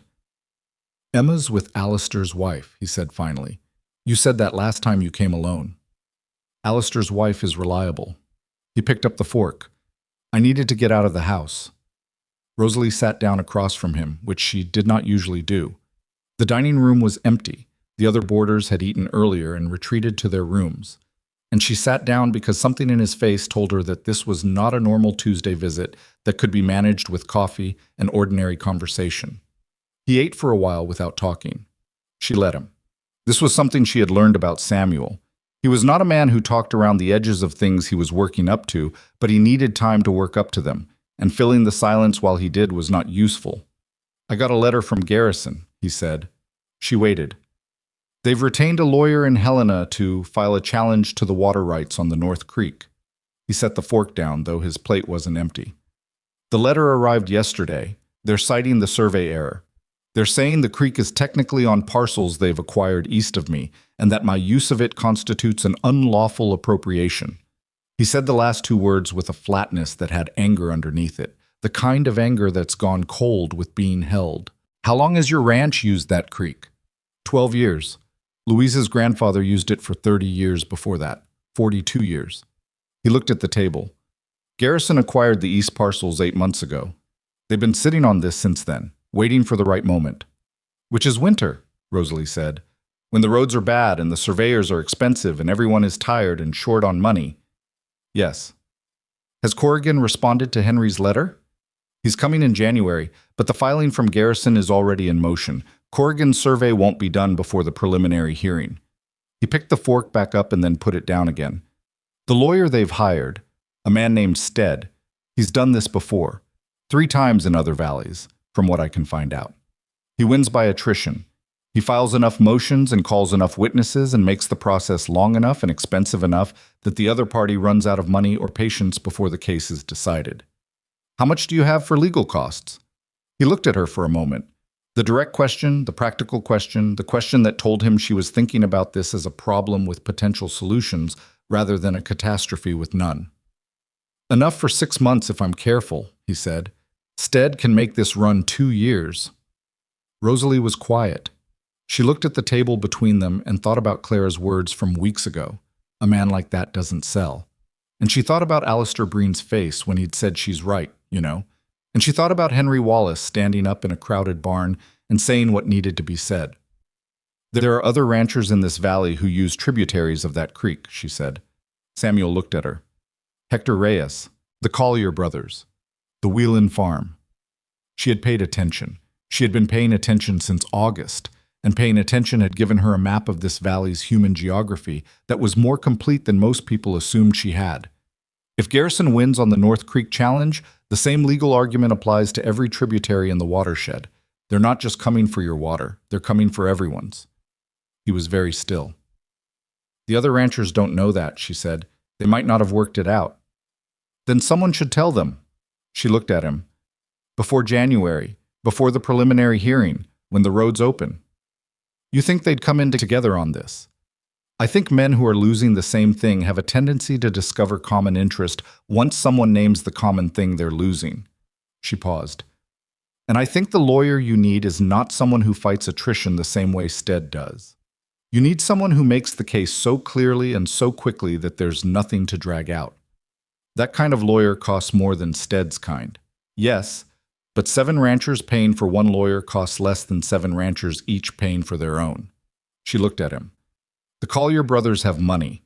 The Reyes family has been here longer than Garrison has existed. Hector Reyes' name on a complaint carries weight. Samuel sat back slightly. He was looking at her with the expression she'd come to recognize as his version of being startled. Not visible surprise, more a particular quality of attention, a slight forward lean of everything inside him toward what he was hearing.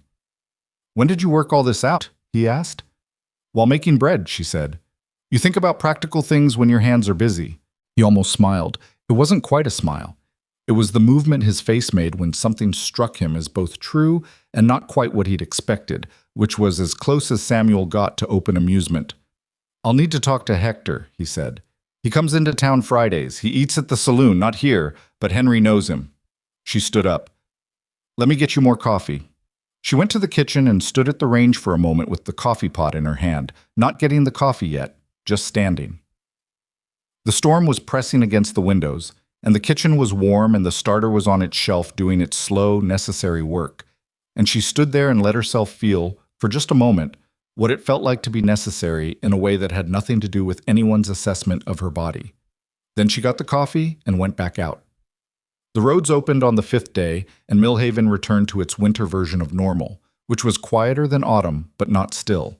There were always cattle buyers passing through, and the land office had steady business even in December, and the boarding house was full through the week with the particular traffic of a town that was genuinely growing, whatever anyone said about the difficulty of the season.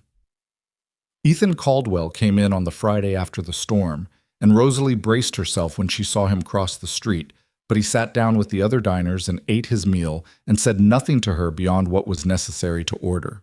He looked different than he had in October. Not smaller exactly, but quieter, less certain of his own prominence. Whether that was Henry Wallace's speech at the celebration, or the conversation in the dining room, or simply the accumulated weight of a winter that had not spared anyone, she didn't know, and didn't spend time wondering about. What she noticed was that he left a full tip. She noticed it because Bess noticed it first and looked at Rosalie with wide eyes. And Rosalie took the coins and put them in the kitchen tin and said nothing, because a changed behavior was a changed behavior, and the reason for it was not something she needed to excavate. Henry's contact with Corrigan bore results on a Tuesday. A letter arrived confirming that the surveyor would come to Millhaven in the third week of January, would charge a rate that was hard but manageable, and would provide documentation sufficient for legal proceedings. Henry read the letter at breakfast and passed it to Rosalie without comment, which was his way of saying he was pleased without saying he was pleased. She passed it to Samuel on Tuesday evening. He read it twice. He folded it carefully and put it in his coat pocket in the way of someone putting something away they intend to take out again several times. "I spoke to Hector Reyes," he said, "and Dan Collier." "And?" Hector already knew. He'd gotten a similar letter from Garrison about a tributary on his south boundary. Something tightened in Samuel's jaw. He was angry. "He's been angry since October," he said, but didn't know who else was affected.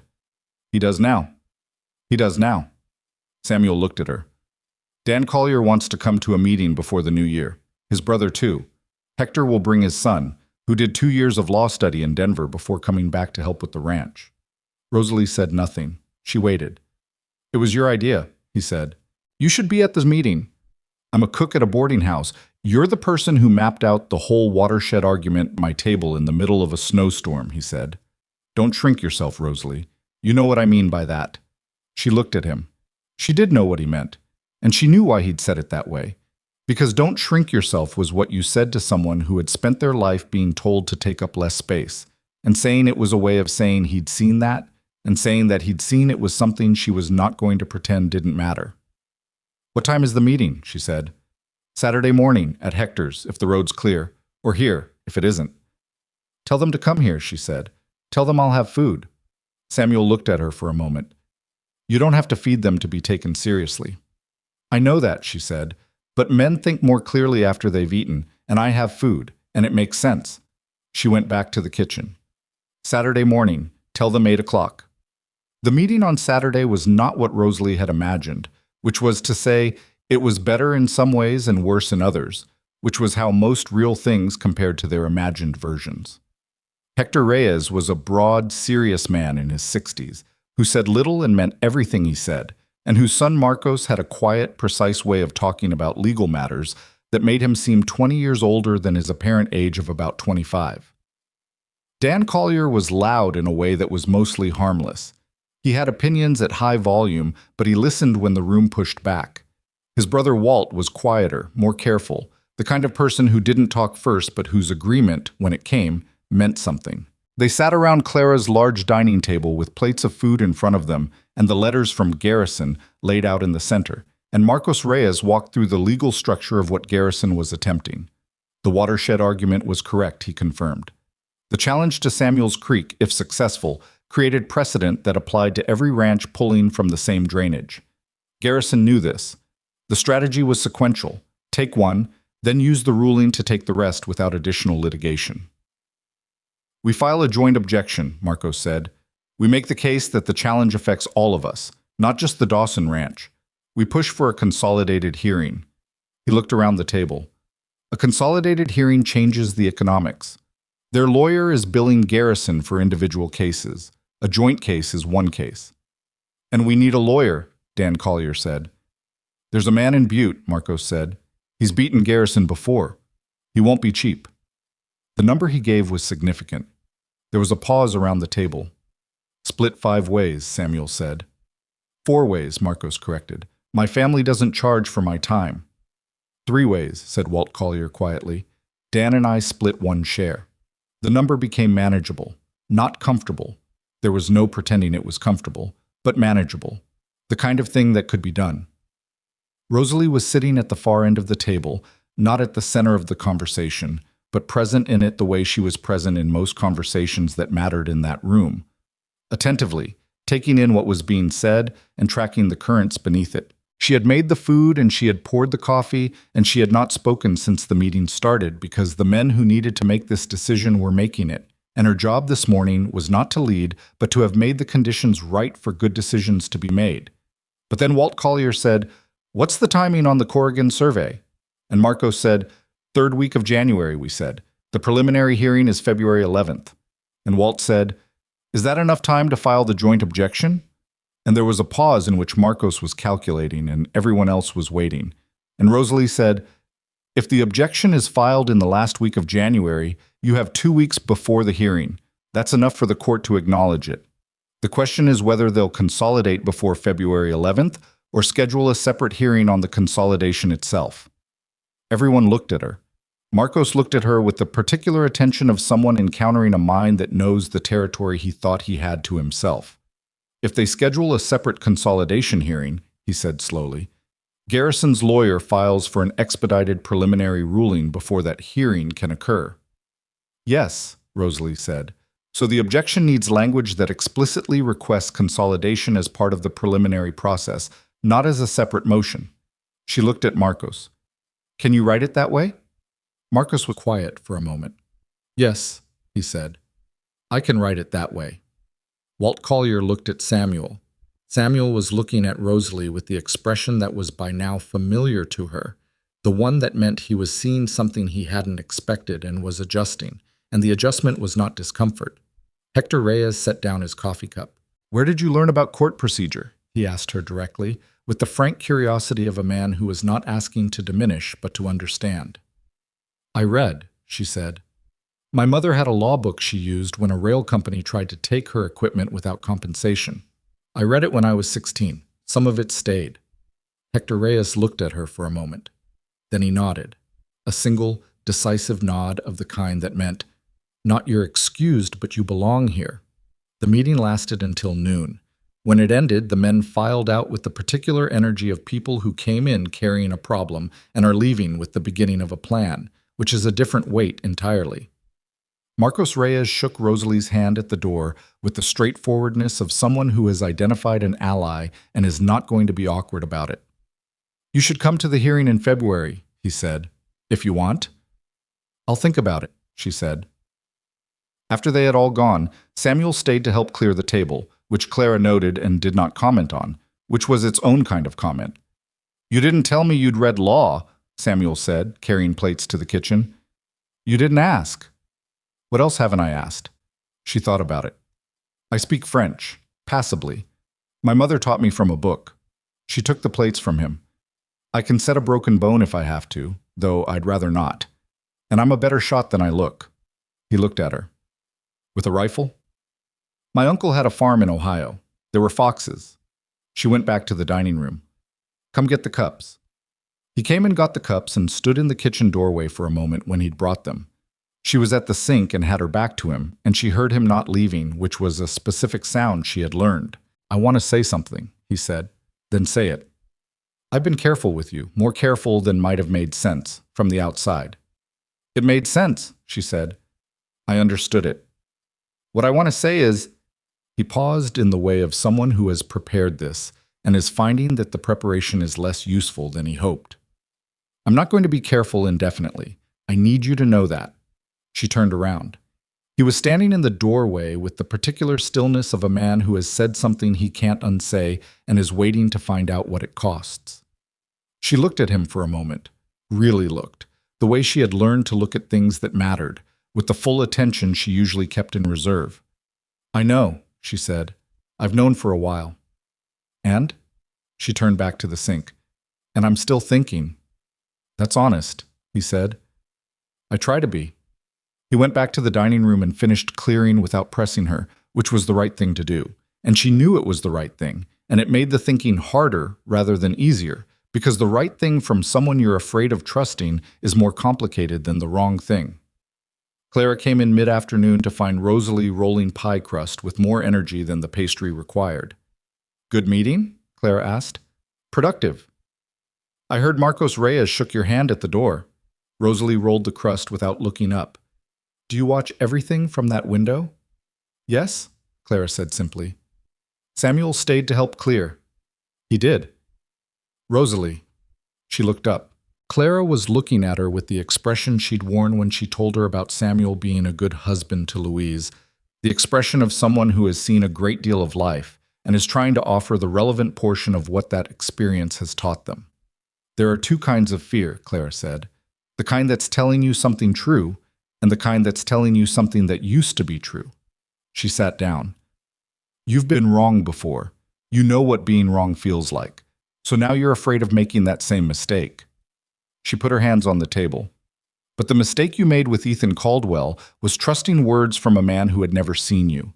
What's in front of you now is a man who has seen you every week for 4 months, in every kind of mood, under pressure, making decisions, being difficult. I'm not difficult, Rosalie said. You're occasionally difficult, Clara said. That's not a criticism. That's what a person with standards looks like. She looked at her steadily. He's seen all of it, Rosalie, and he's still here, in a snowstorm. Rosalie looked at the pie crust. I know, she said. Then what's the rest of the thinking about? She was quiet for a moment. Then she said, My mother is dying. Clara was very still. She's not going to see spring. Rosalie kept her hands on the rolling pin, but she was not rolling. She's not going to see whatever I build here. She's not going to know. She stopped.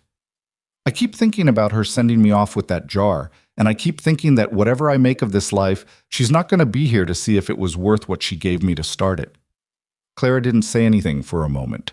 She didn't offer comfort that would have been too quick, and therefore not comfort at all. She knows, she said finally. Not what's happened, but what you're made of. She's known that since before you left. Rosalie pressed the crust down into the pan with her palms and worked the edges and didn't speak. Your mother fed men through a winter that should have killed them, Clara said. She knew exactly what she was putting in that jar when she handed it to you. The letter came on the 18th of December. It came from her cousin Adeline, not from her mother, and that was how she knew before she opened it. Her mother had been writing until she couldn't, and when she couldn't, she would have arranged for someone else to write, and Adeline was the most reliable of the cousins. She opened it in the kitchen, alone, before the morning service. It was short. Adeline was not a woman of many words, which Rosalie had always appreciated, and appreciated more now. Her mother had died on the 14th. She had been comfortable at the end. She had not been in pain. She had asked, in the last coherent conversation Adeline had with her, whether Rosalie's bread was rising. Adeline had said yes. Her mother had said good, and closed her eyes. Rosalie stood in the kitchen with the letter in her hands for a long time. The range was cold. She hadn't lit it yet. She'd been about to. She'd gone to get the letter first, and now she was standing there with the range unlit and the kitchen cold and the starter on the shelf doing what it always did. She put the letter in her apron pocket. She lit the range. She fed the starter. So began the morning bread because there were 6 people in this building who needed breakfast, and that was a real thing in front of her. And her mother had taught her that real things in front of you were the things that kept you from disappearing into grief.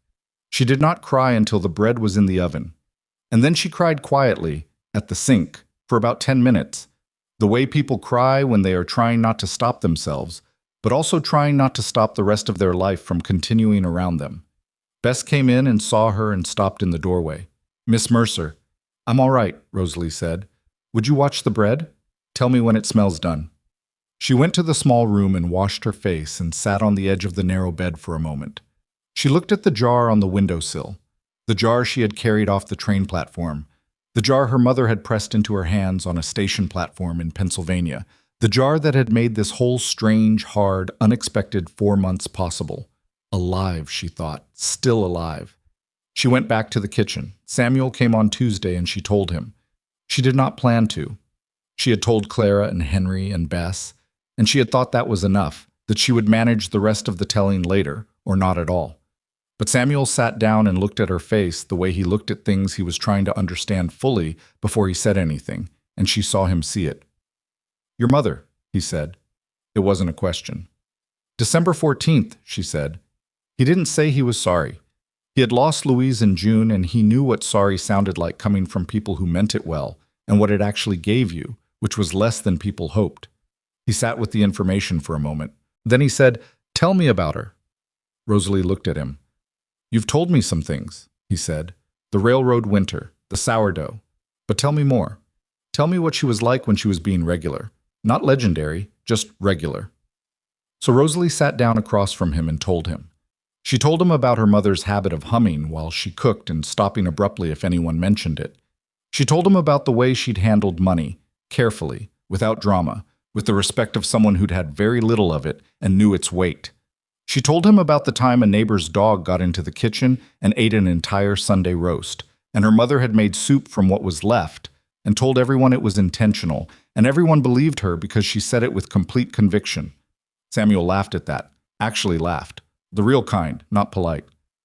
She sounds like someone worth knowing, he said. She was, Rosalie said. She was exactly that. Emma had fallen asleep in the chair by the window again, the horse book open in her lap, her small face soft and unguarded, the way children's faces are when they sleep in places they feel safe. Rosalie looked at her for a moment. She's doing that more, Samuel said, following her gaze. Falling asleep places. The doctor says it means she's settling, that her nervous system is calming down. He was quiet. 6 months ago, she wouldn't sleep anywhere but her own bed. She was afraid to sleep somewhere she couldn't immediately know where she was. Rosalie looked at Emma sleeping and thought about a child so flattened by grief that sleep itself had become dangerous, and thought about how much ground a person had to recover to fall asleep in a chair in someone else's building. She's going to be all right, Rosalie said, not as a comfort, as an observation. Yes, Samuel said, I think she is. He stayed until Emma woke, and Emma woke disoriented for only a moment before she looked around the room and saw where she was, and her face did the thing it did in this room. Relaxed, opened, became itself. Miss Rosalie, she said, still sleep-blurred. Right here, Rosalie said. Emma looked at her for a moment with those careful dark eyes that saw things in the direct, uncluttered way of people who haven't yet learned to look around the edges. Then she climbed down from the chair and walked over and put her arms around Rosalie's middle, briefly and without ceremony, and then went to find her coat. Samuel was watching. He wasn't going to make anything of it. She could see that, could see him choosing not to make anything of it, because making something of it would have required them both to acknowledge something they weren't quite ready to name in the open. But he looked at her with the full weight of what he was feeling, unguarded for one moment, before Emma came back with the coat and the moment sealed itself over. Rosalie went to get their things from the hook. Outside, the December cold was the kind that had settled in for months. Not the startling cold of the first storms, but the deep, steady, committed cold of a Montana winter at full strength. It would be this cold until March. There was no point arguing with it or resenting it. You dressed for it, and you moved through it, and you kept things lit and warm inside. She stood at the door and watched Samuel and Emma cross the street toward the wagon, Emma's hand in her father's, both of them bent slightly into the wind. She watched them until they turned the corner. Then she went back to the kitchen, where the bread was cooling on the rack, and the starter was on its shelf, and the range was throwing its steady, unglamorous heat, and she began preparing tomorrow's food, because tomorrow was coming regardless, and there were people who needed feeding, and that was real and present and in her hands. Her mother would have understood that.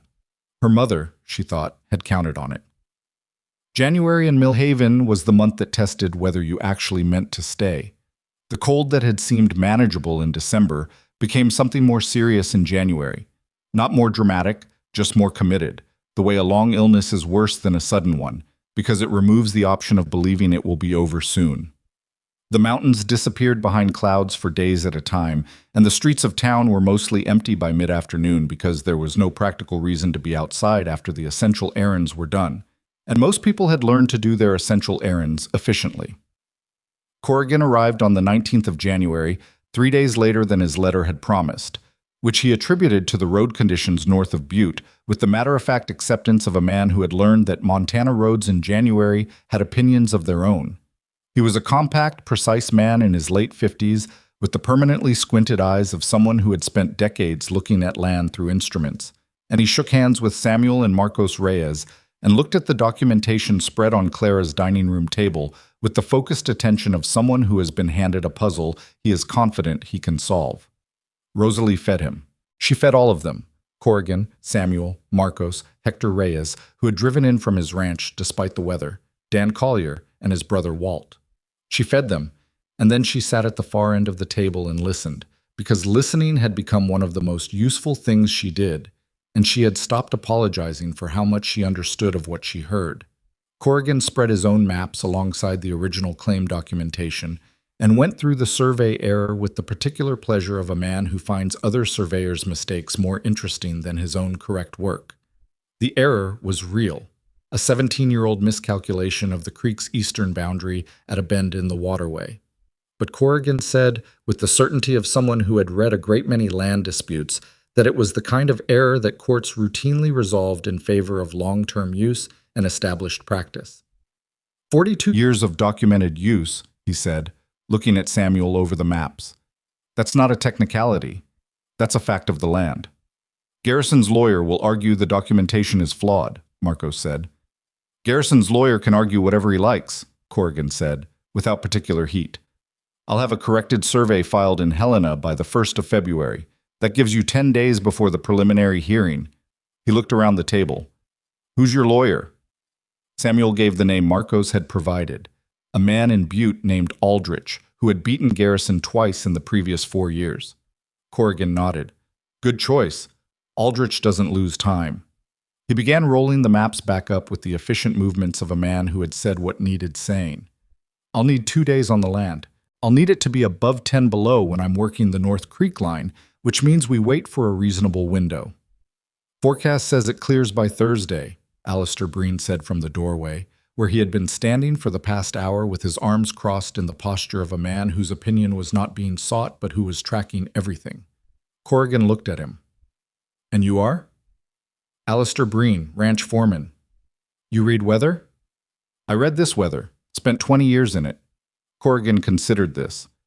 Thursday, then, he said, and accepted more coffee from Rosalie without interrupting the conversation. The survey was done in 2 days as promised, in temperatures that rose to a bearable 15 degrees on Thursday and dropped back to brutal on Friday, which meant Corrigan worked the first day with efficient good humor and the second with grim, experienced determination. He handed Samuel the completed documentation on Saturday morning with the same matter-of-fact energy he'd brought to everything. File it Monday, he said. Don't wait. It was filed Monday. The preliminary hearing in February was not the dramatic confrontation that Dan Collier seemed to have hoped for, based on the anticipatory energy he brought to the wagon ride into town that morning. Legal proceedings rarely were dramatic in the way people imagined, and this one less than most because Aldrich had done what Marcos hoped and filed the joint objection with the consolidation language, and the judge, a tired, precise man named Kavanaugh, who had presided over enough Garrison-adjacent cases to have a thorough and unsentimental understanding of their methods, had read it carefully. Greer, Garrison's lawyer, was competent and smooth in the way of men who had won enough cases to have developed a style. He presented the survey error and the ownership documentation of the east parcels and the legal argument for the water rights challenge with the practiced fluency of someone reading from a well-rehearsed script. Aldrich let him finish. Then he set Corrigan's corrected survey on the judge's bench. He put 42 years of documented water use beside it. He laid out the consolidated objection from 5 valley ranches, which meant the challenge was not a 2-party dispute about one creek, but a 5-party dispute about the entire valley's water infrastructure, and changed the question from whether Garrison had a claim to whether one company's 8-month-old land acquisition could override nearly half a century of established agricultural practice for an entire region. Judge Kavanaugh looked at the documents for a long time. Then he looked at Greer. "Counsel," he said, in the tone of a man who is about to say something that ends an argument, "are you prepared to argue that 8 months of ownership supersedes 42 years of documented, uncontested use across 5 independently operating agricultural properties?" Greer said several things. None of them were yes. The preliminary challenge was dismissed. The consolidated filing was accepted. Garrison's lawyers were given 30 days to respond to the consolidated complaint, which meant the case was now going in the opposite direction. Garrison defending its acquisition practices rather than challenging the valley ranches. And Aldrich said afterward, in the street outside the courthouse in the February cold, that Garrison would settle before the 30 days were up. He was right. They settled in 22 days. The settlement required Garrison to file a formal acknowledgement of the valley ranch's water rights, to pay surveying costs across all 5 properties, and to record a deed restriction on the east parcels that permanently protected downstream access. It was not a small thing. It was in the particular language of land and water in the American West, a large and lasting thing. Dan Collier shook Rosalie's hand so enthusiastically in the street outside Clara's boarding house, on the day the settlement was confirmed, that she had to ask him to stop before he dislocated something. Hector Reyes did not shake her hand. He took off his hat instead, which she understood was more. Marcos Reyes said, "If you ever want to study law properly, write to me first. I'll give you the name of someone worth studying under." She said she'd think about it. She meant it, which surprised her. Samuel said nothing in the street. He waited until everyone else had gone, until the cold had thinned the crowd, and Clara had gone back inside, and Alistair had driven the wagon around to the side of the building. He waited, and then he stood in front of her on the wooden sidewalk in the February afternoon and looked at her with the full, unguarded weight of everything he'd been carrying for 5 months. "I told Emma last night," he said. She went still. "Told her what?" "That I was going to ask you something. That I wanted her to know before I asked." He paused. She said, and I'm quoting directly because it deserves to be quoted directly, "Finally, Papa." Rosalie looked at him. Something shifted in her chest. Not dramatically, not with the force of something breaking open, but with the quiet, definitive movement of something that has been waiting to settle, finding the place where it belongs. "She's 7, Rosalie said. "She's perceptive," Samuel said. "She gets it from her mother." He paused. "Louise was perceptive. I want you to know that I can say her name and it doesn't break anything. It's been 8 months and I've done what I needed to do with that grief. And I'm not asking you to replace what she was. I'm asking you because of what you are." He looked at her steadily. "Which is the most capable, most honest, most quietly formidable person I've met in this territory. And I've been in this territory for 12 years. Formidable," she said. "I mean it as a compliment. I know you do." She looked at him. This man who had ridden through a snowstorm to sit at a table and eat soup and eventually tell her things were going to change, who had apologized for something he hadn't done because he understood what decency required, who had watched her make decisions under pressure and said, "Don't shrink yourself," with the directness of someone who meant every word of it. She thought about the platform. She thought about the $14 in her boot and the jar under her arm and the cold Montana wind finding the gap in her collar. She thought about the long walk from the platform to the boarding house, and the sign in the window, and Clara's kitchen, and the first morning she'd lit the range and fed the starter, and started making something from almost nothing in a town that hadn't wanted her. She thought about her mother saying, "You're exactly where you're supposed to be." She thought about bread, about how you folded it and let it rest and waited, and how the waiting was not passivity, but a kind of active trust in the process, in the invisible work that happened in the warmth when you weren't watching. "Yes," she said. Samuel looked at her. "Yes," she said again, in case the first one hadn't been clear enough. He took a breath. Not a dramatic breath, not the breath of a man in a novel who has been holding it for pages. The breath of a real man who has been genuinely uncertain about the outcome of the most important question he'd asked in years, and has just learned the answer. "All right," he said. "All right," she agreed. They stood on the sidewalk in the February cold for a moment, not embracing, not making a production of it, because neither of them was made for production. He offered her his arm the way a man offers an arm to a woman he intends to walk beside for a long time, and she took it, and they went inside out of the cold. Clara was in the kitchen when they came in. She looked at their faces and looked back at her tea and said, "I'll put more water on," which was her way of saying she knew and was glad and wasn't going to make it into a performance. Henry Wallace came in from the front room and looked at them and said, "About time," and went back to his book. Bess, who had no experience with performing restraint, said, "Oh," and then clapped a hand over her mouth and looked at Rosalie with enormous eyes, and Rosalie said, "Yes, and don't make it strange," and Bess lowered her hand and grinned until her face looked like it might not contain it. They married in March, when the roads had cleared enough that Hector Reyes and his son could come, and the Collier brothers, and every regular at the boarding house. Henry Wallace stood up at the simple civil ceremony with the dignity of a man who understood he was standing in for someone who should have been there and wasn't, and he did it without being asked, which was the most Henry thing he had ever done. Emma wore a dress that Bess had helped her press, and she held Rosalie's hand during the ceremony with the comfortable firmness of someone who had been practicing this role in her mind for some time and was satisfied to finally perform it. Ethan Caldwell was not there. Rosalie had not expected him and did not miss him. Some reckonings completed themselves quietly, in private, without requiring the presence of everyone involved. She had made her peace with what had happened on the platform, not because Ethan had earned it, but because carrying it further cost more than it was worth, and Rosalie had always been careful with costs. After the ceremony, back at Clara's, she made the meal herself. She had refused offers of help for this particular occasion because the cooking was not a service and it was not a performance. It was what she did when she wanted to say something that words couldn't quite carry, when she wanted to put something real and nourishing in front of the people she loved, and let the act itself be the statement. She made the bread from the starter, as she always did. She made the slow-roasted beef that had been the boarding house's signature from her first week. She made the apple pies and the dried cherry pies that she had learned to make at her mother's elbow in a kitchen in Pennsylvania before either of them knew what Montana was going to mean.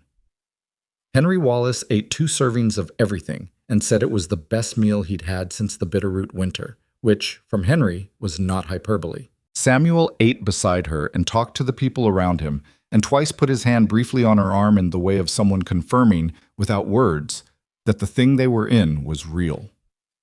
Emma fell asleep in her chair before the meal was over. Moving to the Dawson Ranch in early April was not the smooth transition of a woman stepping into a life that had been waiting for her. It was the ordinary, complicated, imperfect business of 2 households becoming one, with all the friction and negotiation that implied. The ranch house was laid out according to a logic that was Louise's, and Rosalie moved through it for the first weeks with the careful respect of someone who understood that a house holds the memory of the person who organized it, and that memory deserved acknowledgement before anything was changed. She changed some things. She was honest with Samuel about what she was changing and why, and he was honest with her about what he wanted kept. And there were 2 conversations about it that were not comfortable, and one that was briefly an argument, which ended the way arguments end between people who respect each other more than they need to be right, with both of them backing off from the position just enough to find the reasonable ground in between. The kitchen she made her own. That was the one room she asked for without negotiation, and Samuel gave it without requiring explanation, because he understood what the kitchen was to her and what she was to the kitchen, and understanding that was part of why she'd said yes. She brought the starter. She put it on the shelf above the range, where it caught the warmth and did its work, the same work it had been doing for 24 years now. Alive past the deaths and the distances and the humiliations and the hard winters, alive through the Pennsylvania kitchen and the train ride and the platform and the boarding house and the February courthouse and all the rest of it. She fed it every morning. That was the rule, and it was her rule first, inherited from her mother and kept faithfully. And now it was Emma's rule too, because Emma had decided, with the focused deliberateness that characterized everything she decided, that she wanted to learn. Emma was a serious student of bread. She had been practicing the folding since October, and by April she had the technique, still imperfect, still too much pressure sometimes, but improving with the consistency of someone who was not going to stop until she got it right. She stood beside Rosalie at the kitchen work table 3 mornings a week, and they worked through the steps together. And the conversation they had while they worked was the kind of conversation that doesn't announce itself as important, but is. "How long did it take you to learn?" Emma asked one morning, in the particular tone of a child trying to calibrate how much patience the endeavor was going to require. "Years," Rosalie said. Emma considered this. Years to get good, or years to get it right? Both. They're the same thing. She showed Emma how to check the dough for proper development. The stretch, the resistance, what right felt like under your palms. You don't get it right and then get good. You just keep doing it until one morning you realize you've stopped thinking about the steps. And then what? And then you start thinking about the bread. Emma thought about this while she folded. Is that what happened with Papa? You stopped thinking about the steps? Rosalie looked at the side of Emma's face. The concentration, the directness, the way she asked things that mattered as though they were ordinary questions, because to her they were. Something like that, she said. The ranch found its rhythm through spring. Alistair Breen, who had maintained a careful neutrality toward Rosalie through the winter, neither warm nor cold, simply professional, came around somewhere in May, when she brought a noon meal to the field crew during the first fence repair of the season, and it was substantial and hot and timed exactly right. He ate it and looked at the empty tin and said, "You don't waste anything," which was the highest compliment available in his vocabulary, and after that he was simply one more person in the house's gravity. Samuel worked the land with the particular devotion of a man who understood that the land was not his to own, but his to tend. A distinction that mattered to him in ways he sometimes articulated and sometimes didn't. Rosalie watched him work and understood something she had been working toward understanding all winter. That what she loved about him, and she had finally stopped qualifying that word to herself, had given herself permission to use it without all the conditions she'd attached to it, was not his goodness, which was real, or his steadiness, which was also real. It was the fact that he took the world seriously, that he showed up to difficult things without making a performance of the showing up, that he was doing, every day, the unglamorous work of being a person who kept their word. She had spent her life being that kind of person, and had rarely encountered another one who did it the same way without needing recognition for it. The garrison matter did not entirely disappear. These things never entirely disappear. They recede and occasionally resurface like old injuries in cold weather, but it became manageable. Marcos Reyes, who had filed several additional protective documents in the months following the settlement, sent a letter in June saying that Garrison had shifted its acquisition focus north of the valley toward land with fewer complications. The valley ranches were not safe in the absolute sense. Nothing in the frontier west was safe in the absolute sense, but they were stable, and stable was enough. Henry Wallace left the boarding house in July. He had told Rosalie he was thinking about it for a month before he said it directly, and even then he said it sideways, the way Henry said most things. He had a sister in Missouri he hadn't seen in 9 years. He had enough money saved from the land office pension to travel comfortably. He was 72 and he had been in Montana for 15 years, and the winters were not getting easier. She made him a meal for the night before he left. Just the two of them at the kitchen table at the boarding house, because Clara had gone to bed early with the rheumatism, and Bess had her own family by now, but she'd gotten married in May, very young, which Rosalie had opinions about, but kept to herself because they hadn't been asked for. Henry ate slowly, the way old men eat when they're not in a hurry and the food is worth attention. "Your mother would be satisfied," he said, at some point in the middle of the meal. Rosalie didn't answer right away. She had gotten better, over the months since December, at receiving things about her mother without the complicated rush of feeling that had made the first month so hard. Grief had become, over time, what grief becomes if you let it. Not smaller exactly, but more integrated, like scar tissue that is permanent, but no longer keeps you from moving. "I think so," she said. "I hope so." "Not hope," he said. "She sent you with the thing that would make you." He looked at the jar on the shelf. She had brought it to the boarding house kitchen for this meal, the way she sometimes did. "That starter survived the bitterroot winter. Your mother knew what she was giving you." Rosalie looked at the jar for a moment. 24 years old, alive past everything that had tried to stop it. "Thank you," she said, "for standing up in that barn." Henry picked up his fork. "I've been standing up in barns my whole life," he said. "No reason to stop." He left the next morning on the eastbound train.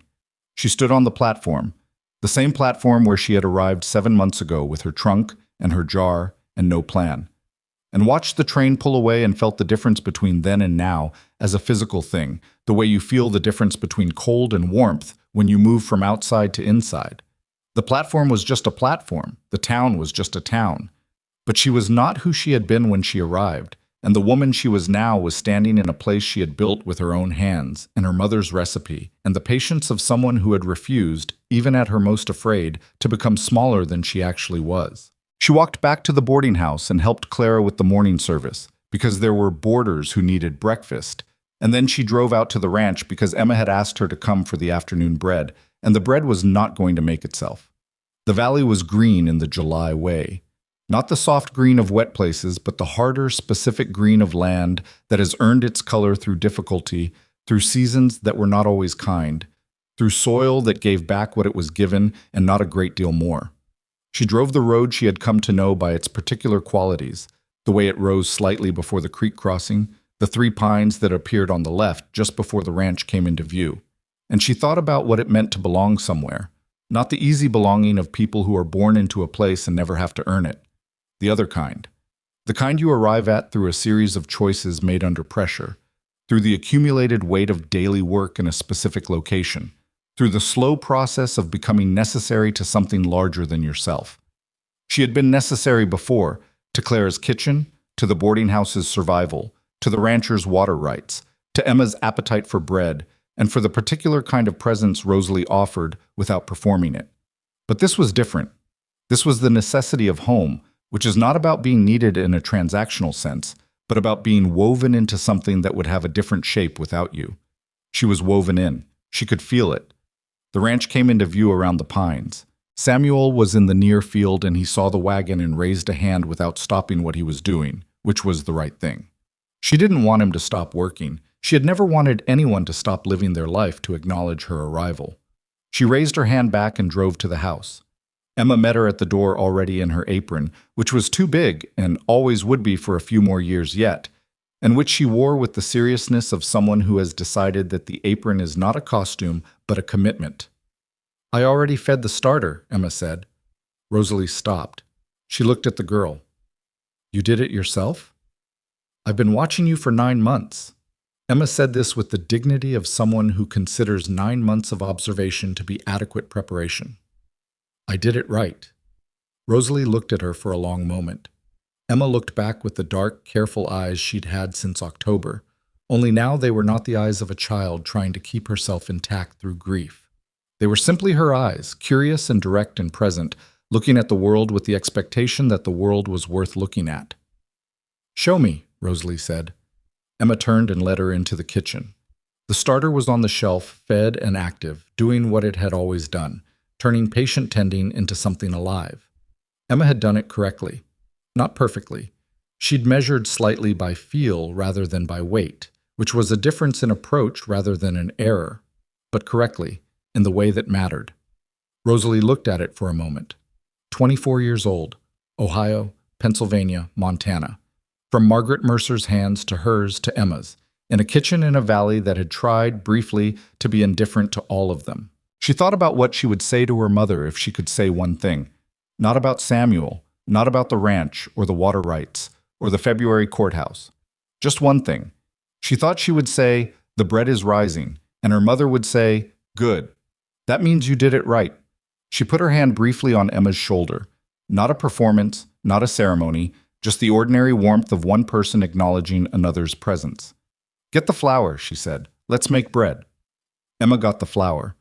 Outside, the Montana summer was doing what Montana summer did, burning bright and brief and beautiful, knowing it had limited time and not apologizing for making the most of it.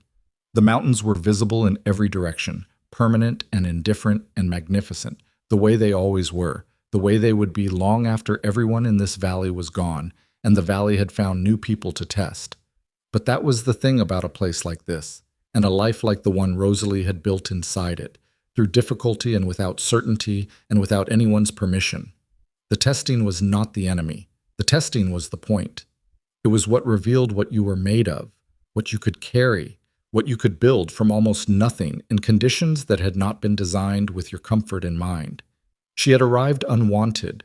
She had arrived judged and dismissed before anyone knew her name, carrying nothing but a jar of something alive and a set of skills that a man on a train platform had reduced to an insult. She had not waited for anyone to change their mind about her before she started building. She had not made herself smaller to fit what the town had expected. She had fed people and paid attention and shown up to difficult things without fanfare and kept the starter alive through every cold morning, and eventually the world had arranged itself around the shape of who she actually was, not the shape someone else had decided she should be. That was the thing she would want anyone to take from her story, if her story was ever worth the telling.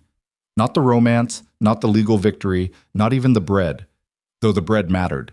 The thing that mattered was the decision she had made, over and over again, in small moments that nobody witnessed, and in large ones that everyone did, the decision not to disappear. A person's worth is not determined in the first moment someone looks at them. It is not settled by the first impression, or the loudest voice in the room, or the cruelty of someone standing on a train platform who hasn't thought carefully about what they're about to say. Worth is demonstrated. It accumulates. It builds the way bread builds, slowly, invisibly, through the sustained application of warmth and patience and the refusal to give up on the process even when nothing appears to be happening. Rosalie Mercer had known this since she was 9 years old, sitting in the back of a classroom, watching the front. She had not forgotten it on the platform in October. She would not forget it now, in April, in a kitchen in Montana, with her stepdaughter at her elbow, and flour on both their hands, and the starter working on the shelf in the mountains outside the window going nowhere. She had not come to Montana to be wanted. She had come to build something. She had built it.